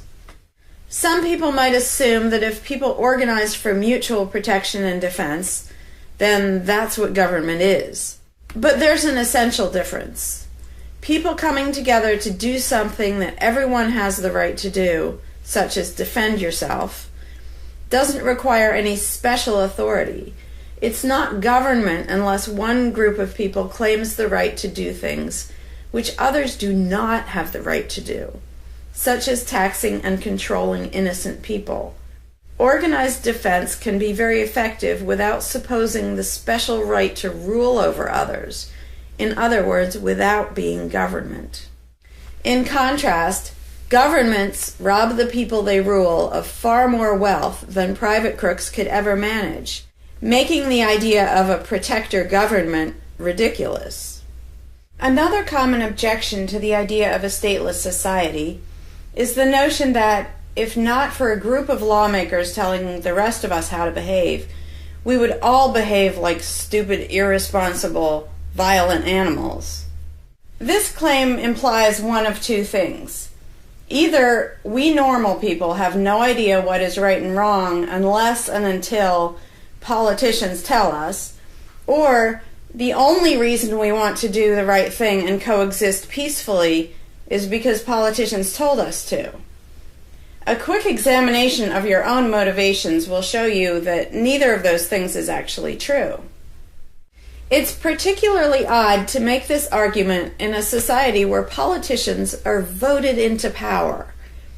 If the people themselves have no moral code and no conscience, and are just stupid, violent animals, why does almost everyone want government to keep the peace and protect the innocent? Would a population of vicious, heartless, evil people try to elect good people to keep the evil people in line? Obviously not. The goodness and the desire for order and peace comes from us, not from the lawmakers we vote into office. The same holds true of everything that government does. If people are so short-sighted and selfish that they can't be trusted to voluntarily organize and raise money for whatever they deem important, then how can those same people be trusted to decide who should be in power? The implication is that the average person can't be trusted to run his own life, but can be trusted to choose someone to run other people's lives. Government is really not a civilizing influence. It's actually an uncivilizing influence. People who would never personally rob their neighbors constantly use the government to do it for them by way of taxation. People who would never dream of trying to control minute details of their neighbors' lives think it's just fine to vote for politicians to do it instead. Government gives everyone the opportunity and encouragement to rob and control other people without risk. So government, rather than serving as a check against the imperfections of our nature, instead drastically amplifies our greed, irresponsibility, and malice towards other human beings by giving us a legally acceptable and risk-free way to interfere with the lives and choices of our fellow men and women. Government brings out the criminal and busybody in everyone. In contrast, in the absence of a ruling class, people would lose their ability to ask lawmakers to interfere with their neighbors' lives. And we would not have law enforcers who could avoid responsibility for evil deeds by claiming that they were just following orders. Throughout history, far more theft, assault, oppression, and even murder has been committed by those acting on behalf of a supposed authority than by anybody else. Even basically good people, when they believe in government, will condone things or do things which they know would be wrong if they did them on their own. Most people know that theft and assault are bad, but they imagine that controlling their neighbors and forcing them to spend their money on things they don't want is perfectly moral and legitimate when it's done by way of the political process. Wrong becomes right when it's called taxation, legislation, regulation, and war. Anarchists know better. They know that human society will never be perfect, but it would be a whole lot better if evil deeds were committed only by genuinely nasty, sociopathic people, rather than being committed wholesale by basically good people who think that violent aggression is okay when it's called law enforcement. The fundamental principle of voluntarism is very simple. It's wrong to initiate violence against any other person, regardless of badges, laws, or alleged authority. The only time the use of force is justified is to defend against aggression. Almost everyone understands this on a personal level, but they've been taught that this basic rule of social living does not apply in the game of politics and government. Most people already know how to get along with others, and most people want a peaceful and just society. Our morality doesn't come from politicians making laws. Our ability to organize and cooperate doesn't come from the ruling class. When people escape the belief in government, they don't suddenly turn into violent animals. Our inherent right to defend ourselves and our ability to defend ourselves is not served by government. In fact, it's threatened by government more than by anything else. Ruling classes do not produce peaceful coexistence, but rather perpetual conflict and violence. Our belief in government authority takes our compassion, virtue, and good intentions and turns them into power for people who crave power and riches. Of course, the people who benefit most from the political racket will put a good spin on the system and do their best to convince people that it's a social necessity. But ask yourself this: have the thousands of laws, regulations, and taxes imposed on you by politicians made you a better person? Have they made you more productive or more caring? Is the world better off with the politicians taking your money and telling you how to live your life? Or do you think it might have been better off if you'd been allowed to spend your own money and make your own decisions? Is society really best served by a small class of people forcefully imposing a centralized master plan on everyone else? Can the orders and threats of a ruling class make the world what it should be? Or would society be better served by human freedom and respect for individual rights, by voluntary cooperation and peaceful organization? If this second option sounds better to you, maybe you should learn more about anarchism. Some people dismiss anarchism as a utopian idea that would only work if everyone were generous and compassionate. Obviously, everyone is not generous and compassionate all the time. But these people need to look at the other side of the coin. If people are too stupid, greedy, and malicious to be free, aren't they too stupid, greedy, and malicious to be trusted with power over others? Whether people are inherently good, bad, or some of each, giving a person power over others is not going to make that person better. In fact, power has historically been known to corrupt people and make them worse, whereas the discipline imposed by the equal freedom of everyone else brings out the best in human nature. Most people today think that we need some form of government because they mistakenly believe that obedience to authority makes us all more civilized, moral, and peaceful. In reality, it has always done exactly the opposite. Everyone knows that governments can be corrupt, abusive, inefficient, counterproductive, even tyrannical.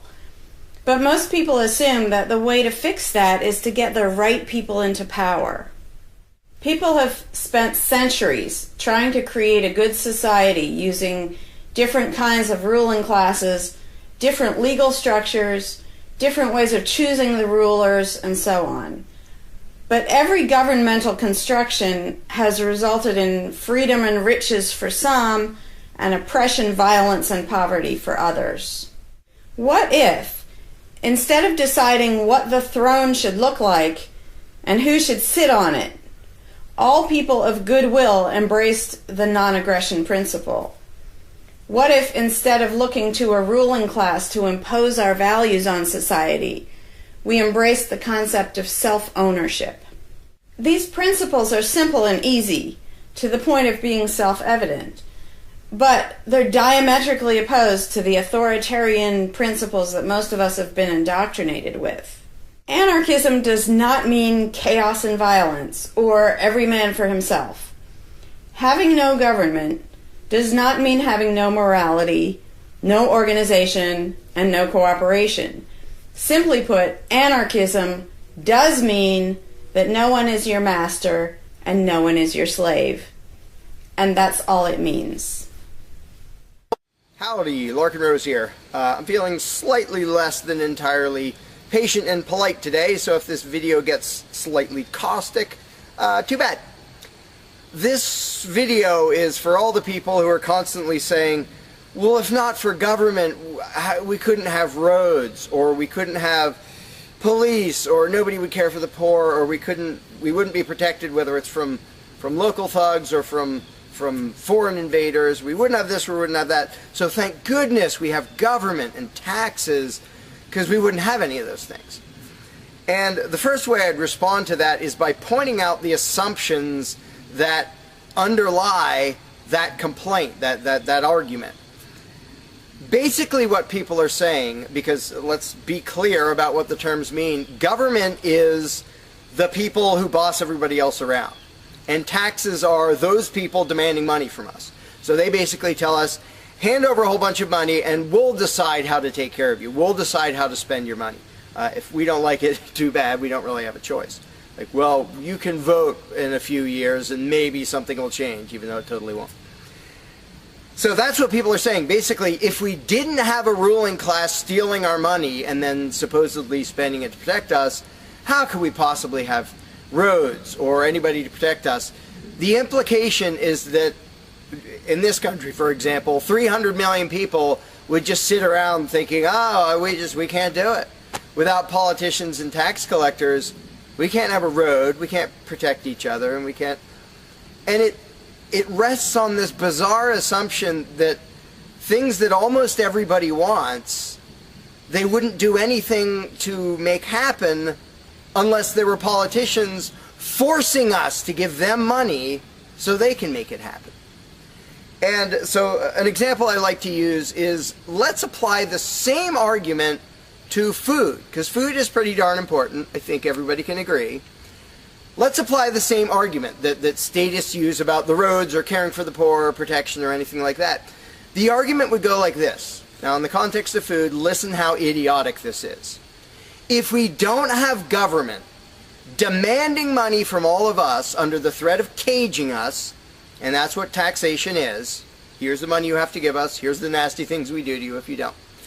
If that didn't happen so that they could build a big food production and distribution system and feed us, well, we'd all starve. We'd all just sit around saying, gosh, I wish we had food, but, you know, no politicians and tax collectors. We're just going to sit around and starve to death.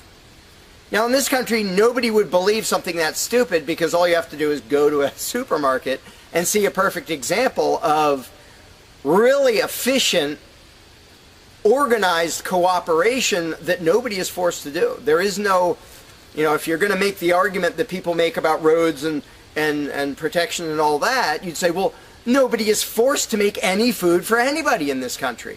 How do you know everyone's just going to say, well, it's not my job, and we'll all starve to death? There's no guarantee. There's no master plan guaranteeing that we'll all have food. So obviously we're all going to starve if we don't have an authoritarian government stealing our money and then making food and giving it to us. Because golly gee, we couldn't possibly do it voluntarily ourselves. Again, in this country, nobody makes that argument because they see it happening voluntarily. Nobody involved is forced to do that. Nobody is forced to make you a single bite of food. There is no guarantee at all from anybody. And yet, Americans are, by and large, hugely overweight. Obviously, we don't have a lack of food. We might have a lack of healthy food. But obviously, we see that example, oh, we can handle that. You know, voluntarily, mutual cooperation, that's fine for food, but for some reason, it's not okay, and we can't even fathom the idea of the exact same thing handling roads, or handling protecting us, or other things that almost everybody wants. So there's, in the question is this bizarre assumption that everybody will sit around really, really, really wanting something, but because there aren't politicians bossing us around and stealing our money, well, how could we possibly do it? And one of the most common things is, who will build the roads? Which is amazingly stupid to me. Just amazingly stupid. I have here in my pocket a little tiny thing. With this little tiny thing, I can be most places in this country and call people all over the world. And I own it myself. I'm not anywhere near rich these days, but I own one. Almost everybody I know has one of these. A little thing that can fit in your pocket, and just on a whim, you can open it and talk to somebody who's on the other side of the planet. And there was no coercion. Nobody forced anybody to make one of these. This is the result of voluntary cooperation. And that's it. Free trade. Organization, yeah, good. Cooperation, yeah, good. Coercion, which is what government is, and taxation, which is theft, didn't need that to do this. So what these people are telling me, oh, we wouldn't have roads if we didn't have government, is that somehow free individuals, relatively free, interacting voluntarily can make it so I can talk to almost anybody in the world on a little thing that fits in my pocket on a budget that is not a very good budget at the moment, but I still have one of these. That freedom, not authoritarianism, can supply me with this, but freedom cannot achieve a flat place. Because that's what a road is. It's a flat place. From here to there, because we have these machines that take us from here to there. By the way, we don't have those machines because of government. We have those machines because of free enterprise and voluntary interaction and cooperation. The idea that freedom can make a car but can't make a flat place is just idiotic. You really think we can't make a flat place? And so I ask people, and they say, well, who will build the roads?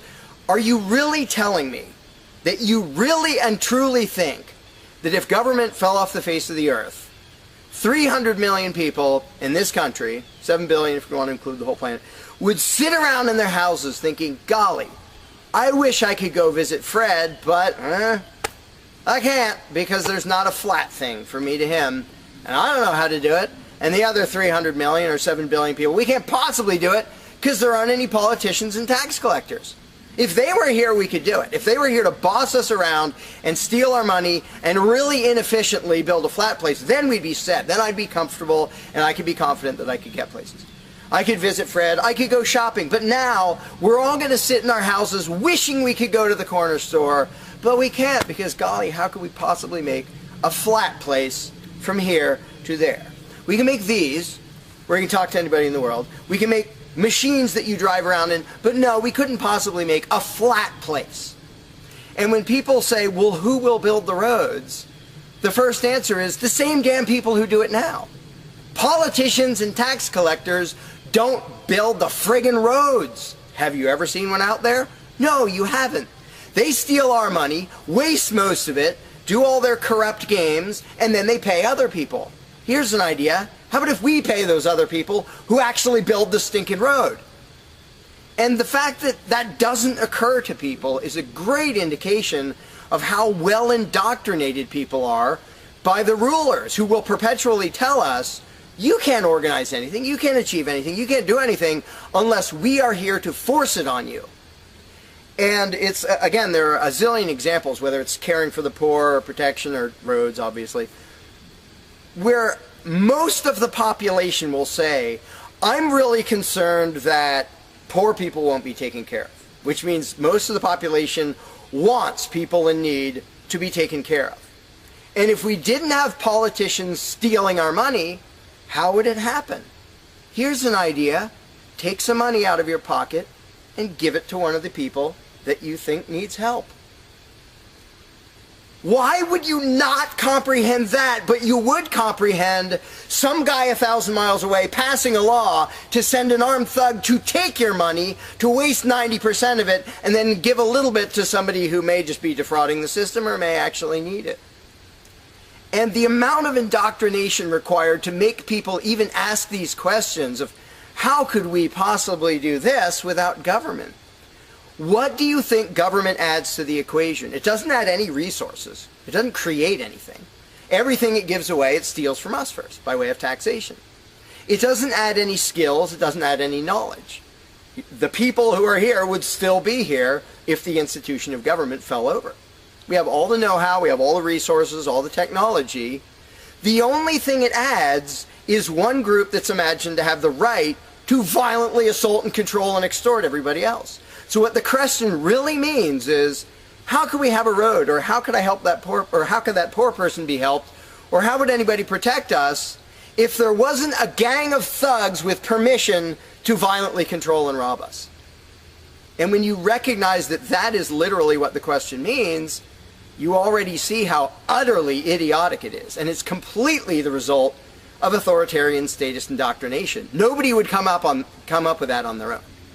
And you obviously don't see that with the example of food or cars or cell phones or anything else. Nobody says, we won't be able to talk to each other unless there's a gang of thugs that's allowed to boss us around and steal our money. And just economically, how stupid you have to be to think that's a good idea. Here are your choices. Let's do this. I'll give you these two choices for how you will be fed from now on. Either you can go spend your own money wherever you want. You can go to the supermarket or the local this or the local grocery, whatever you want. You can go decide what you want, and they'll tell you the price. You decide what you're going to buy and how much. And you can go to different places and you can shop around and you can do all that. That's option number one. But let me warn you, option number one does not give any guarantee that you will be fed. There's no master plan forcing people to feed you. So, oh my gosh, you better be really scared of that option, despite the fact that you can do it day after day and it works really darn well and feeds pretty much not only this country, but with a massive surplus. So that's option number one that apparently statists are scared of. Option number two is politicians will take as much money of yours as they decide to take. Then they will decide what, if anything, they will buy with that money in terms of food to give to you, to feed you. Do you really think that will serve you better, that will feed you better? Yeah, I'm much more comfortable that I'll have I'll be fed, I'll be secure, everything will be okay. If a gang of thugs who doesn't really care about me, steals my money, and then decides what, if anything, to give me back from what they stole. But that is implied in the question, whatever you put in the blank. You know, how are we going to have blank if not for government? What you're saying is, how can we, the people who really want roads and food and cell phones and protection and all the things that almost everybody wants, how can we possibly have that unless we give someone permission to steal our money and boss us around and then decide what they're going to give us? And the same thing applies no matter what you put in the blank. How will we possibly do blank without government? One of the silly ones is caring for the poor. How will we care for the poor? Think of what that means. Like people, when more than half the country votes for a party to take care of the poor, it's more than half of the country saying, we're really concerned and we want to make sure that the less fortunate are taken care of, but we don't believe that normal people acting in freedom will take care of them. Well, if the people didn't care about the poor, they wouldn't win the election.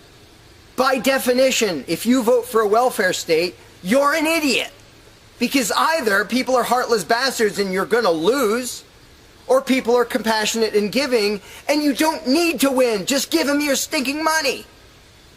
But people play the game, and that's the Democratic Party lives off of the idiotic notion that you're all so heartless that you should vote for us to steal your money to give to the poor. And half the country falls for it. Yeah, we're all so heartless that we voted you into office for the specific purpose of taking our money to help the less fortunate. That's just freaking brilliant. How about if half the country just gave their stinking money to the less fortunate? And then the less fortunate would all be rich because it would be 1 trillion times more efficient than the government version of welfare ever is. Also, it would be actual charity instead of mass theft and corruption and fraud and all that fun stuff. But what takes the cake, the ultimately insane thing, whatever you put in that gap, how can we have blank without a parasitic ruling class and a bunch of hired thieves? It's just a stupid question, but it's extra super stupid when what's in the blank is, how will we be protected? Who will protect us from thieves and robbers if we don't have government? It's the most idiotic question. It's also the most frequent question from statists. So here's what the question literally means.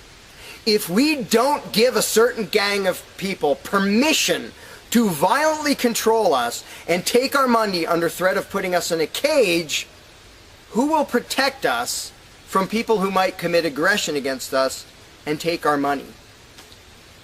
Wanting government for that is exactly as brilliant as saying, we have to have a carjacker in our town, otherwise somebody might steal our cars. Government is an appointed thief. If you don't think taxation is theft, first of all, you're a really well-trained slave. Second of all, try not paying. See what happens. See if they say, oh, it's quite all right. Or if they say, no, you're going to pay, or we're going to take your stuff, or eventually we'll put you in a cage. And when people say, that's not theft, because we get something back. Learn to think. And I use this example all the time, and all I ever get is stupid looks from statists in response. If I robbed you at gunpoint of $100, and the next day I gave you a sandwich, and you said, what? I said, hey, now everything's fine, because you benefited. I gave you a service. I gave you lunch, so that retroactively makes it okay that I robbed you at gunpoint. Would you buy that argument? No, you'd say, that doesn't make it okay. I don't care that you gave me a sandwich. And yet every statist makes the exact same argument when it comes to government. Well, we get some stuff for it after they demand our money under threat of violence and putting us in a cage. Then we get services or goods. We don't get what we asked for, and we get lots of things we didn't ask for. But we kind of get something, and that retroactively makes it okay for them to say, give us this much of every paycheck you make, or we're sending men with guns to take your property. And the slaves justify their own enslavement. I'm proud to pay my taxes. I'm proud to get robbed by a parasitic ruling class and get a little bit back and feel good about it. Like, not only is that legitimate and justified, but I feel proud that I let myself get robbed by a bunch of crooks and parasites. But again, the ultimate thing is protection. When people say, who will protect us from aggressors and thugs and thieves, if we don't have a government, even though what government is, by its very nature, is a gang of aggressors and thugs and thieves. They issue commands. Every law they pass is a command backed by a threat of violence. You have to do this. You're not allowed to do that. Here are the nasty things we will do to you if you get caught disobeying. I mean, everybody knows that, even though they don't usually say it in terms that blunt and honest and accurate. But to say we need taxes to be protected is as stupid as you can get. It's saying we need theft to avoid theft. And the fact that people are trained to use different words so that this theft sounds okay. It's legalized, it's taxation, and we voted for the people who robbed us. Like, we got to elect our local carjacker, and that means he represents us when he demands our car and points a gun in our face. He's serving us as he steals our car, because he's going to use that car and sell it and make money to make sure nobody else steals our car. That is the essence of government. And the fact that you have hundreds of millions of victims of that scam vehemently defending it and saying, I'm not going to give that up. I don't want to give up government. Who would protect us? I don't want to give up the biggest aggressor on the planet, the biggest thief on the planet. Look at your tax bill and see how much private crooks steal from you.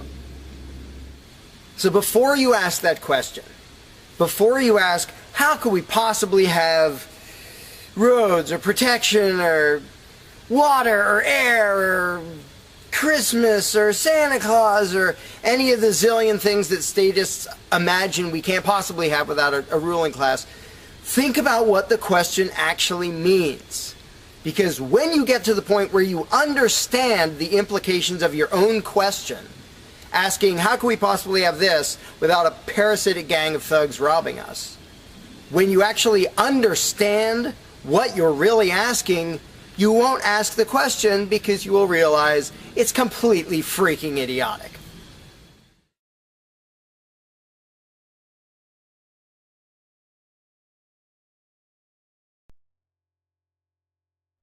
Hey, Larkin Rose here. One of the first things that people are concerned about when they start thinking about a society without a ruling class is, well, what happens to the nasty people? Whether you're talking about people who are just kind of negligent or inconsiderate, play their music too loud at night or leave their trash lying around the woods or whatever it is, all the way up to people who run around attacking and murdering people. So people say, well, what would happen to them? What would we do about that? Some people even go so far as to say, if not for government, there would be nothing to stop people from committing murder and doing whatever other nasty stuff. And it's funny because when somebody says that, there would be no consequences, they could do whatever they wanted and nobody would stop them, the person saying that is implying that he isn't going to do anything. If there's someone running around attacking and murdering innocent people, the guy who said nothing will happen to them, obviously he's not going to do anything or something would happen to them. But not only is he demonstrating his own cowardice when he said there would be nothing to stop murderers, he's also projecting his own immaturity and irresponsibility onto the rest of the world, because he's also saying the other 7 billion people wouldn't do anything about it, which obviously isn't true. I would, wouldn't you? If somebody was running around murdering your neighbors, would you just go, well, there aren't politicians and there's nobody with a badge and we don't have tax collectors and bureaucrats, so oh well, I guess they're just out of luck, they're going to get murdered. And would you not even protect yourself if there wasn't government? Obviously, lots and lots of people, all the sane people, would do whatever they could to protect themselves and defend the innocent. So to say nothing would happen is just really bizarre. And it comes from having a mentality basically of a little kid in a classroom, where the teacher walks out of the room and the kids are just sitting there. We don't know what to do. No authorities telling us what to do. And Johnny's throwing things at me. And there's no teacher to stop him. Ah! Because most people, having been trained into authoritarian mentality, it never occurs to them that they are the ones who should fix anything, who should stop anything. And so when people say, well, what would be done about this and that and the other thing, nasty people doing nasty things, the first thing I ask is, well, what would you do about it? Because people are so into the mentality that there has to be some master plan and some authority who writes down the law of here is what will be done with those people, that people don't think in terms of, well, what would I do about it? which is why I always ask people, well, what would you do about it? You're a person just as much as me and just as much as the other 7 billion. What would you feel justified in doing if somebody was polluting or playing their music too loud at night or running around murdering people or whatever in between you can think of? Any nasty thing, what would you feel justified in doing about it? Because there's a very basic rule of being a moral human being, which is if it would be wrong for you to do something, don't ask anybody else to do it. And the rule is so simple, so self-evident and obvious that most people will go, well, duh, of course. Trouble is, nobody in the world who believes in government abides by that rule. Nobody. I don't care if you're a constitutionalist, Democrat, Republican, fascist, communist, anything, any kind of statist. There is nobody who believes in government who abides by the most basic rule of morality, which is if it's wrong for you to do something, don't ask somebody else to do it. Because every single candidate, every party, every government always does things that the voters know they themselves have no right to do. And to say something like, well, I'm voting for the guy who's going to tax you less. Well, do you have the right to rob me a little bit less than the other guy? No, you don't. So telling me that, well, somebody was going to rob you more, but I voted for the guy to rob you a little bit less, you are still violating the basic rule of being a human being. If it's wrong for you, don't ask somebody else to do it. Well, that's kind of the second basic rule, the first one being the non-aggression principle. And they actually go together quite well.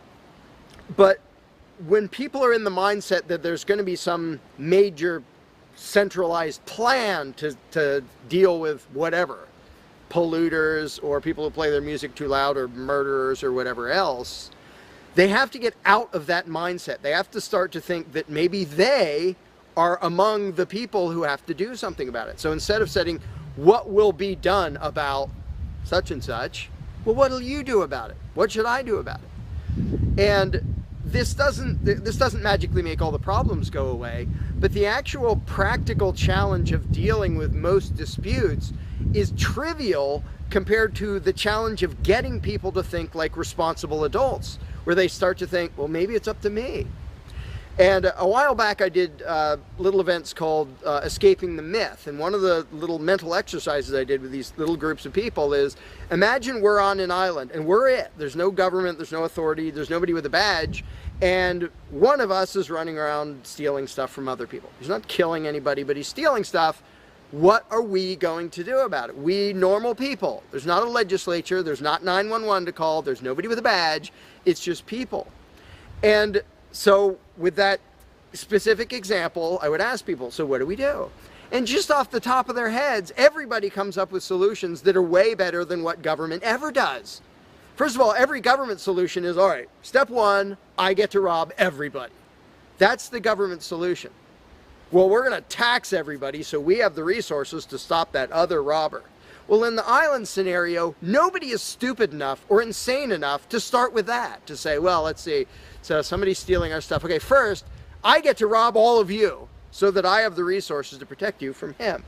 Nobody is that insane. Everybody is insane enough to believe that who believes in government. And I did for many years. I was stupid enough to actually think that it was rational and moral to advocate mass extortion in order to protect people. And that's just stupid. So I just believed something insanely stupid for a very long time. Most of the world still believes that. But in a setting where people are put on the spot and they're responsible for what happens, they don't do that. They don't say, well, I get to boss everybody around and take their money. Nobody does that. So to me, the challenge is not even coming up with specific solutions to every imaginable dispute or problem, which I don't pretend to know how everything's going to turn out. And I don't intend to be emperor of anarchy. I'm not going to be in charge of the world. But getting people to the mindset where it's up to them, where there's just people, we're it. No legislatures, no people with badges, no authority, we're just people. Suddenly people are way better at solving problems and making things work. One good example is when there's a disaster. Unfortunately, sometimes it takes a horrendous event to bring out the best in people. And it brings out the worst in some people too. But when people say, whoa, my neighbor's house is floating away, I'm not going to wait for FEMA. I'm not going to dial 911. I'm going to jump in a boat and go save him. Because suddenly it's on me. Suddenly I'm the one who has to do something. And when it occurs to people that they're the ones who have to do something, and unfortunately, usually that only happens in a complete disaster area, when it occurs to people and they suddenly take on the responsibility and start to think like adults, their solutions are generally a lot better than any government solutions and ever are.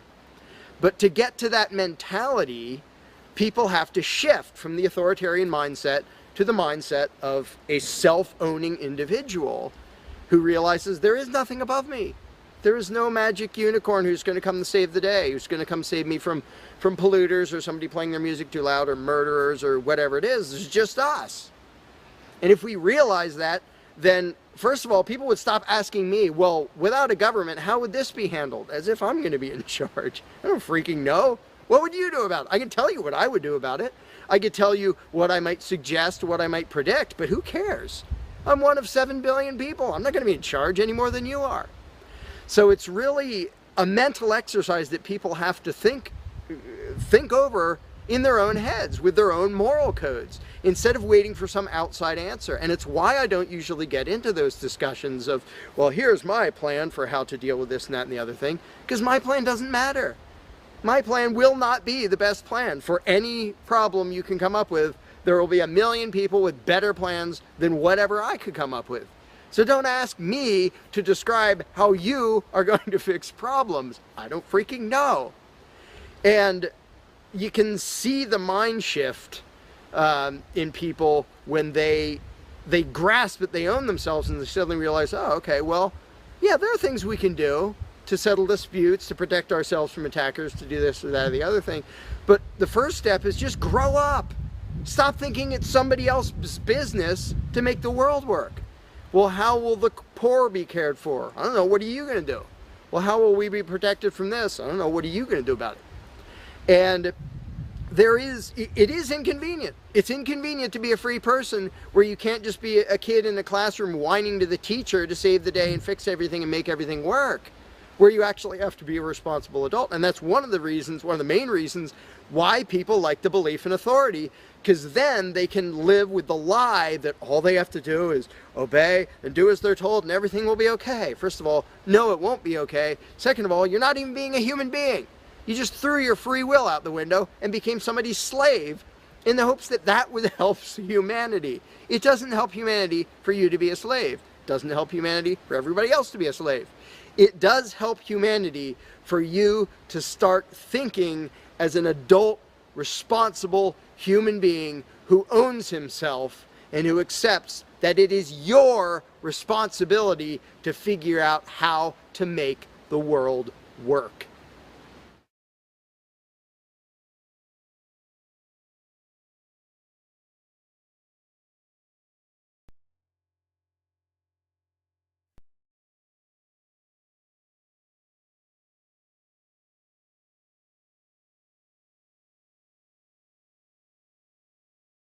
You cannot begin to imagine in how many ways the world is the opposite of what you have been taught to believe. You see the guy who sells drugs to willing customers so he can feed his family as the scum of the earth, while you see the hypocrite who gives away stolen money in the name of government as a saint. You see the guy who tries to avoid being robbed by the federal thugs as a crook and a tax cheat, but see as virtuous the politician who gives away the same stolen loot to people to whom it does not belong. You see the cop as a good guy when he drags a man away from his friends and family and throws him in prison for 10 years for smoking a leaf. And you see anyone who defends himself from such barbaric fascism as the lowest form of life, a cop killer. In reality, most drug dealers are more virtuous than any government social worker, and prostitutes have far less to be ashamed of than political whores, because they trade only with what is rightfully theirs, and only with those who want to trade with them. The upstanding, church-going, law-abiding, tax-paying citizen who votes Democrat or Republican is far more despicable and a bigger threat to humanity than the most promiscuous, lazy, drug-snorting hippie. Why? Because the hippie is willing to let others be free, and the voter is not. The damage done to society by bad habits and loose morality is nothing compared to the damage done to society by the self-righteous violence committed in the name of the state. You imagine yourselves to be charitable and tolerant when you are nothing of the sort. Even the Nazis had table manners and proper etiquette when they weren't killing people. You think you're good people because you say please and thank you? You think sitting in that big building on Sunday makes you noble and righteous? The difference between you and a common thief is that the thief has the honesty to commit the crime himself, while you whine for government to do your stealing for you. The difference between you and the street thug is that the thug is open about the violence he commits, while you let others forcibly control your neighbors on your behalf. You advocate theft, harassment, assault, and even murder, but accept no responsibility for doing so. You old folks want the government to steal from your kids so you can get your monthly check. You parents want all your neighbors to be robbed to pay for your kids' schooling. You all vote for whichever crook promises to steal money from other people to pay for what you want. You demand that those people who engage in behaviors you don't approve of be dragged off and locked up, but feel no guilt for the countless lives your whims have destroyed. You even call the government thugs your representatives, and yet you never take responsibility for the evil they commit. You proudly support the troops as they kill whomever the liars in D.C. tell them to kill, and you feel good about it. You call yourselves Christians or Jews or claim to follow some other religion, but the truth is what you call your religion is empty window dressing. What you truly worship, the God you really bow to, what you really believe in is the state. Thou shalt not steal, thou shalt not murder, unless you can do it by way of government. Then it's just fine, isn't it? If you call it taxation and war, it stops being a sin, right? After all, it was only your God that said you shouldn't steal and murder, but the state said it was okay. It's pretty obvious which one outranks the other in your minds. Despite all the churches, synagogues, and mosques we see around us, this nation has one God and only one God, and that God is called government. Jesus taught nonviolence and told you to love your neighbor, but the state encourages you to vote for people who will use the violence of government to butt into every aspect of everyone else's life. Which do you believe? To those about to stone a woman who had committed adultery, Jesus said, "Let him who is without sin cast the first stone." But the state says it's perfectly fine to lock someone up if they do something you find distasteful, such as prostitution. Which do you believe? The Christian God says, "Thou shalt not covet," but coveting is the lifeblood of the beast that is the state. You are taught to resent, despise, and hate anyone who has anything you don't have. You clamor for the state to tear other people down, steal their property, and give it to you. And you call that fairness. The Bible calls it coveting and stealing. You are not Christians. You are not Jews. You are not Muslims. And you certainly aren't atheists. You all have the same God, and its name is government. You're all members of the most evil, insane, destructive cult in history. If there ever was a devil, the state is it, and you worship it with all your heart and soul. You pray to it to solve every problem, to satisfy all your needs, to smite your enemies, and to shower its blessings upon you. You worship what Nietzsche called the coldest of all cold monsters, and you hate those of us who don't. To you, the greatest sin is disobeying your God, breaking the law, you call it, as if anyone could possibly have any moral obligation to obey the arbitrary commands and demands of the corrupt, lying, delusional megalomaniacs who infest this despicable town. Even your ministers, priests, and rabbis, more often than not, are traitors to their own religions, teaching that the commands of human authority should supersede adherence to the laws of the gods they say they believe in. Several years ago, I heard one pompous evangelical jackass in particular pontificating on the radio that anyone who disobeys the civil authority, be it a king or any other government, is engaging in rebellion against God. Those were the exact words he used. What if the government is doing something wrong? Well, this salesman for Satan opined, that is the business of those in government, and you are still obligated to obey. Everywhere you turn, be it the state or the church, the media or the schools, you are taught one thing above all else, the virtue of subjugating yourselves to mortals who claim to have the right to rule you. It is sickening the reverence with which you speak of the liars and thieves whose feet are so firmly planted on your necks. You call the congressmen and the judges honorable, and you swoon at the magnificence of the grandiose halls they inhabit, the temples they built to celebrate the domination of mankind. You feel pride at being able to say you once shook a senator's hand or saw the president in person. Ah, yes, the grand deity himself, His Royal Highness, the President of the United States of America. You speak the title as if you're referring to God Almighty. The vocabulary has changed a bit, but your mindset is no different from that of the groveling peasants of old who bowed low, faces in the dirt, with a feeling of unworthiness and humility when in the presence of whatever narcissist had declared himself to be their rightful lord and master. The truth of the matter, back then and today, is that these parasites who call themselves leaders are not superior beings. They are not great men and women. They are not honorable. They're not even average. The people who earn an honest living, from sophisticated millionaire entrepreneurs to illiterate day laborers doing the most menial tasks you can imagine, those people deserve your respect. Those people you should treat with courtesy and civility. But the frauds who claim the right to rule you and demand your subservience and obedience, they deserve only your scorn and contempt. Those who seek so-called high office are the lowest of the low. They may dress better, have larger vocabularies, and do a better job of planning out and executing their schemes, but they are no better than pickpockets, muggers, and carjackers.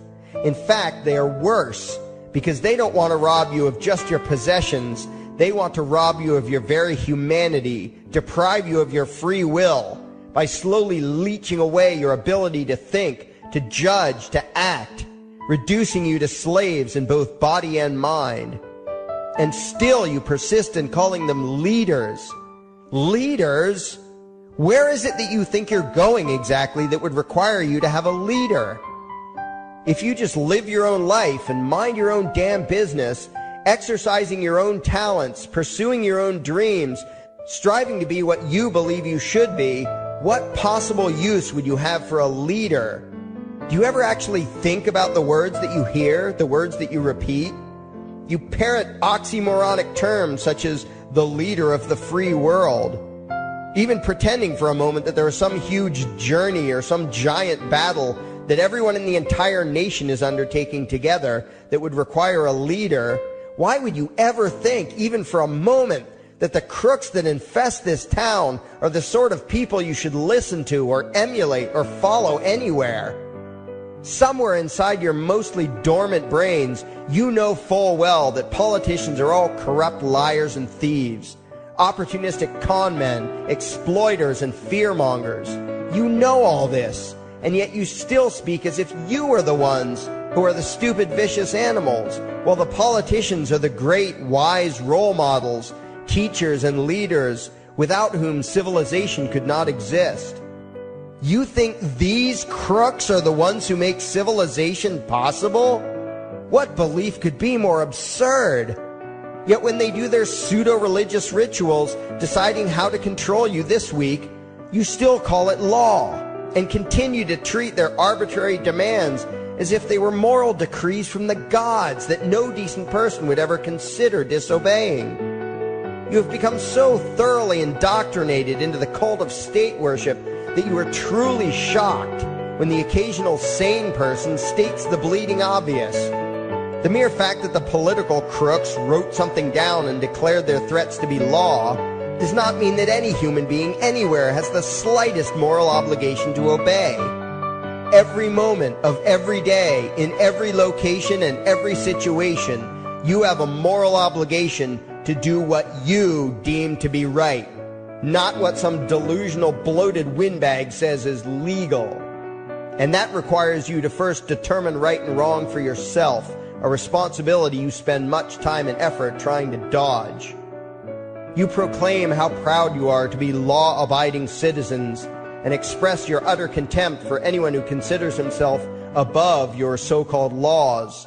Laws that are nothing more than the selfish whims of tyrants and thieves. The word crime once meant an act harmful to another person. Now it means disobedience to any one of the myriad of arbitrary commands coming from a parasitical criminal class. To you, the term crime is nearly synonymous with the word sin, implying that the ones whose commands are being disobeyed must be something akin to gods, when in truth they are more akin to leeches. The very phrase, taking the law into your own hands, perfectly expresses what a sacrilege it is in your eyes for a mere human being to take upon himself the responsibility to judge right from wrong and to act accordingly, instead of doing what you do, unthinkingly obeying whatever capricious commands this cesspool of maggots spews forth. You glorify this criminal class as lawmakers and believe that no one is lower than a lawbreaker, someone who would dare disobey the politicians. Likewise, you speak with pious reverence of law enforcers, those who forcibly impose the politicians' every whim upon the rest of us.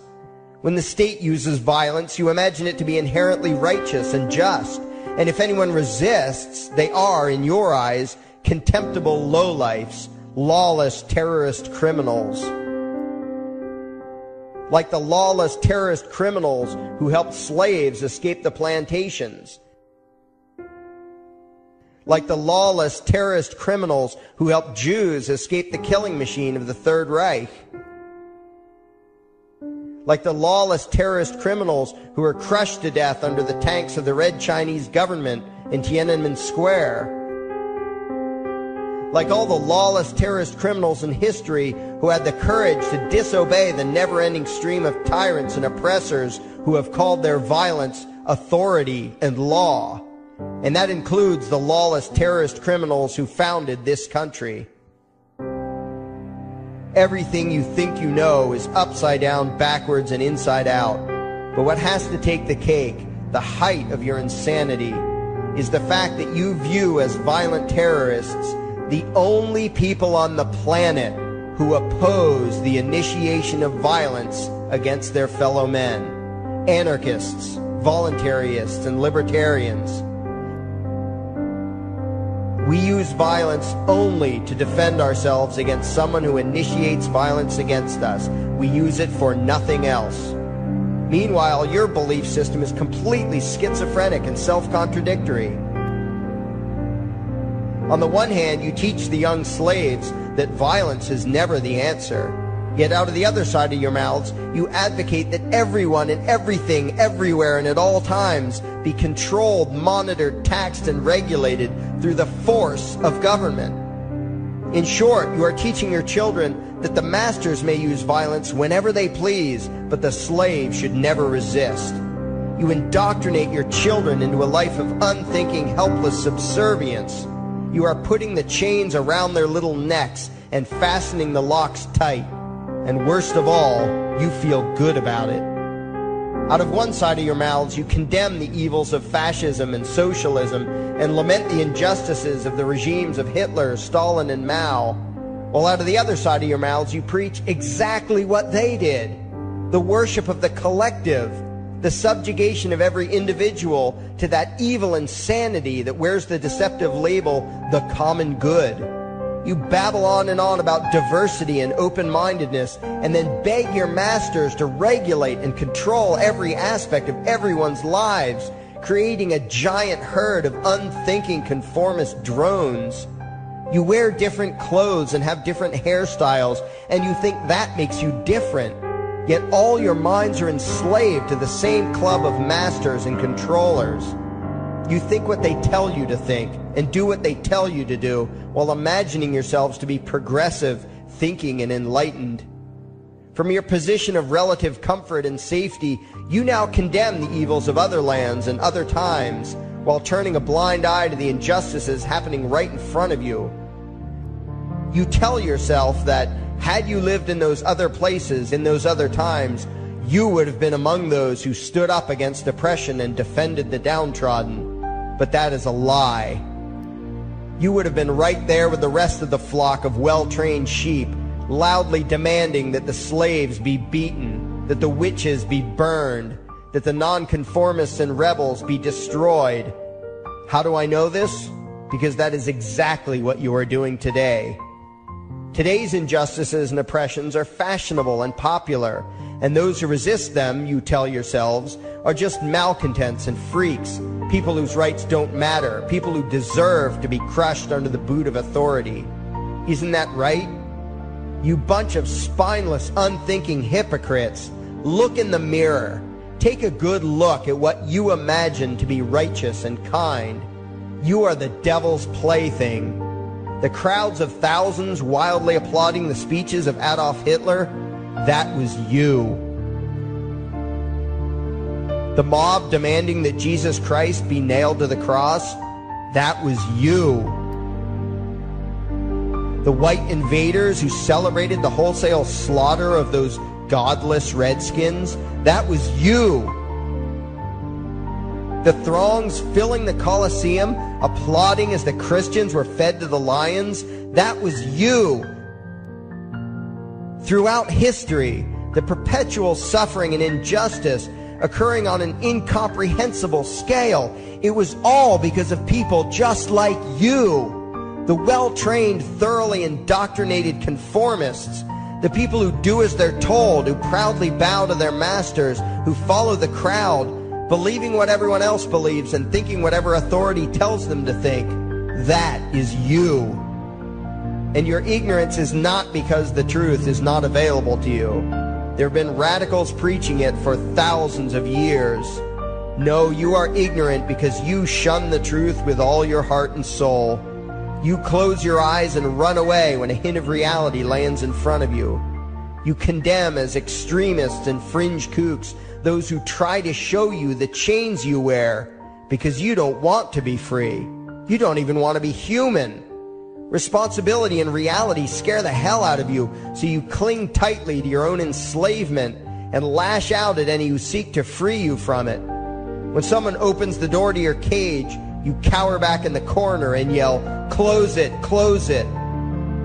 Well, some of us are finished with trying to save you. We've wasted enough effort trying to convince you that you should be free. All you ever do is spout back what your masters have taught you, that being free only leads to chaos and destruction, while being obedient and subservient leads to peace and prosperity. There are none so blind as those who will not see. And you nation of sheep, would rather die than see the truth.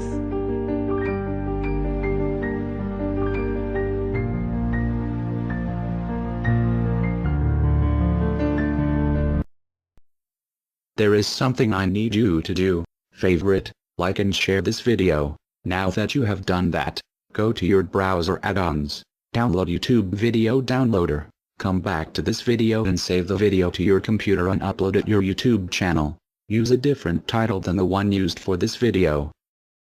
Please follow those instructions and add the video on your YouTube channel to help spread the message.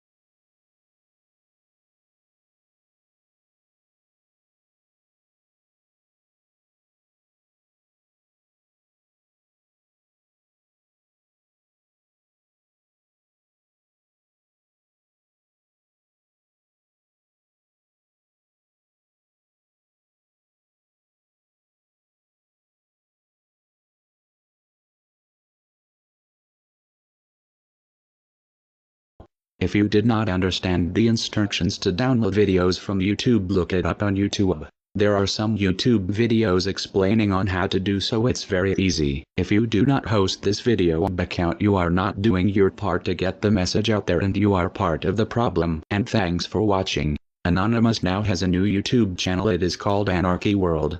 To find our new YouTube channel, you need to type in Anarchy World in the official YouTube search bar. There are no spaces in Anarchy World. Do not type it in the address bar because you will find a different YouTube channel called Anarchy World.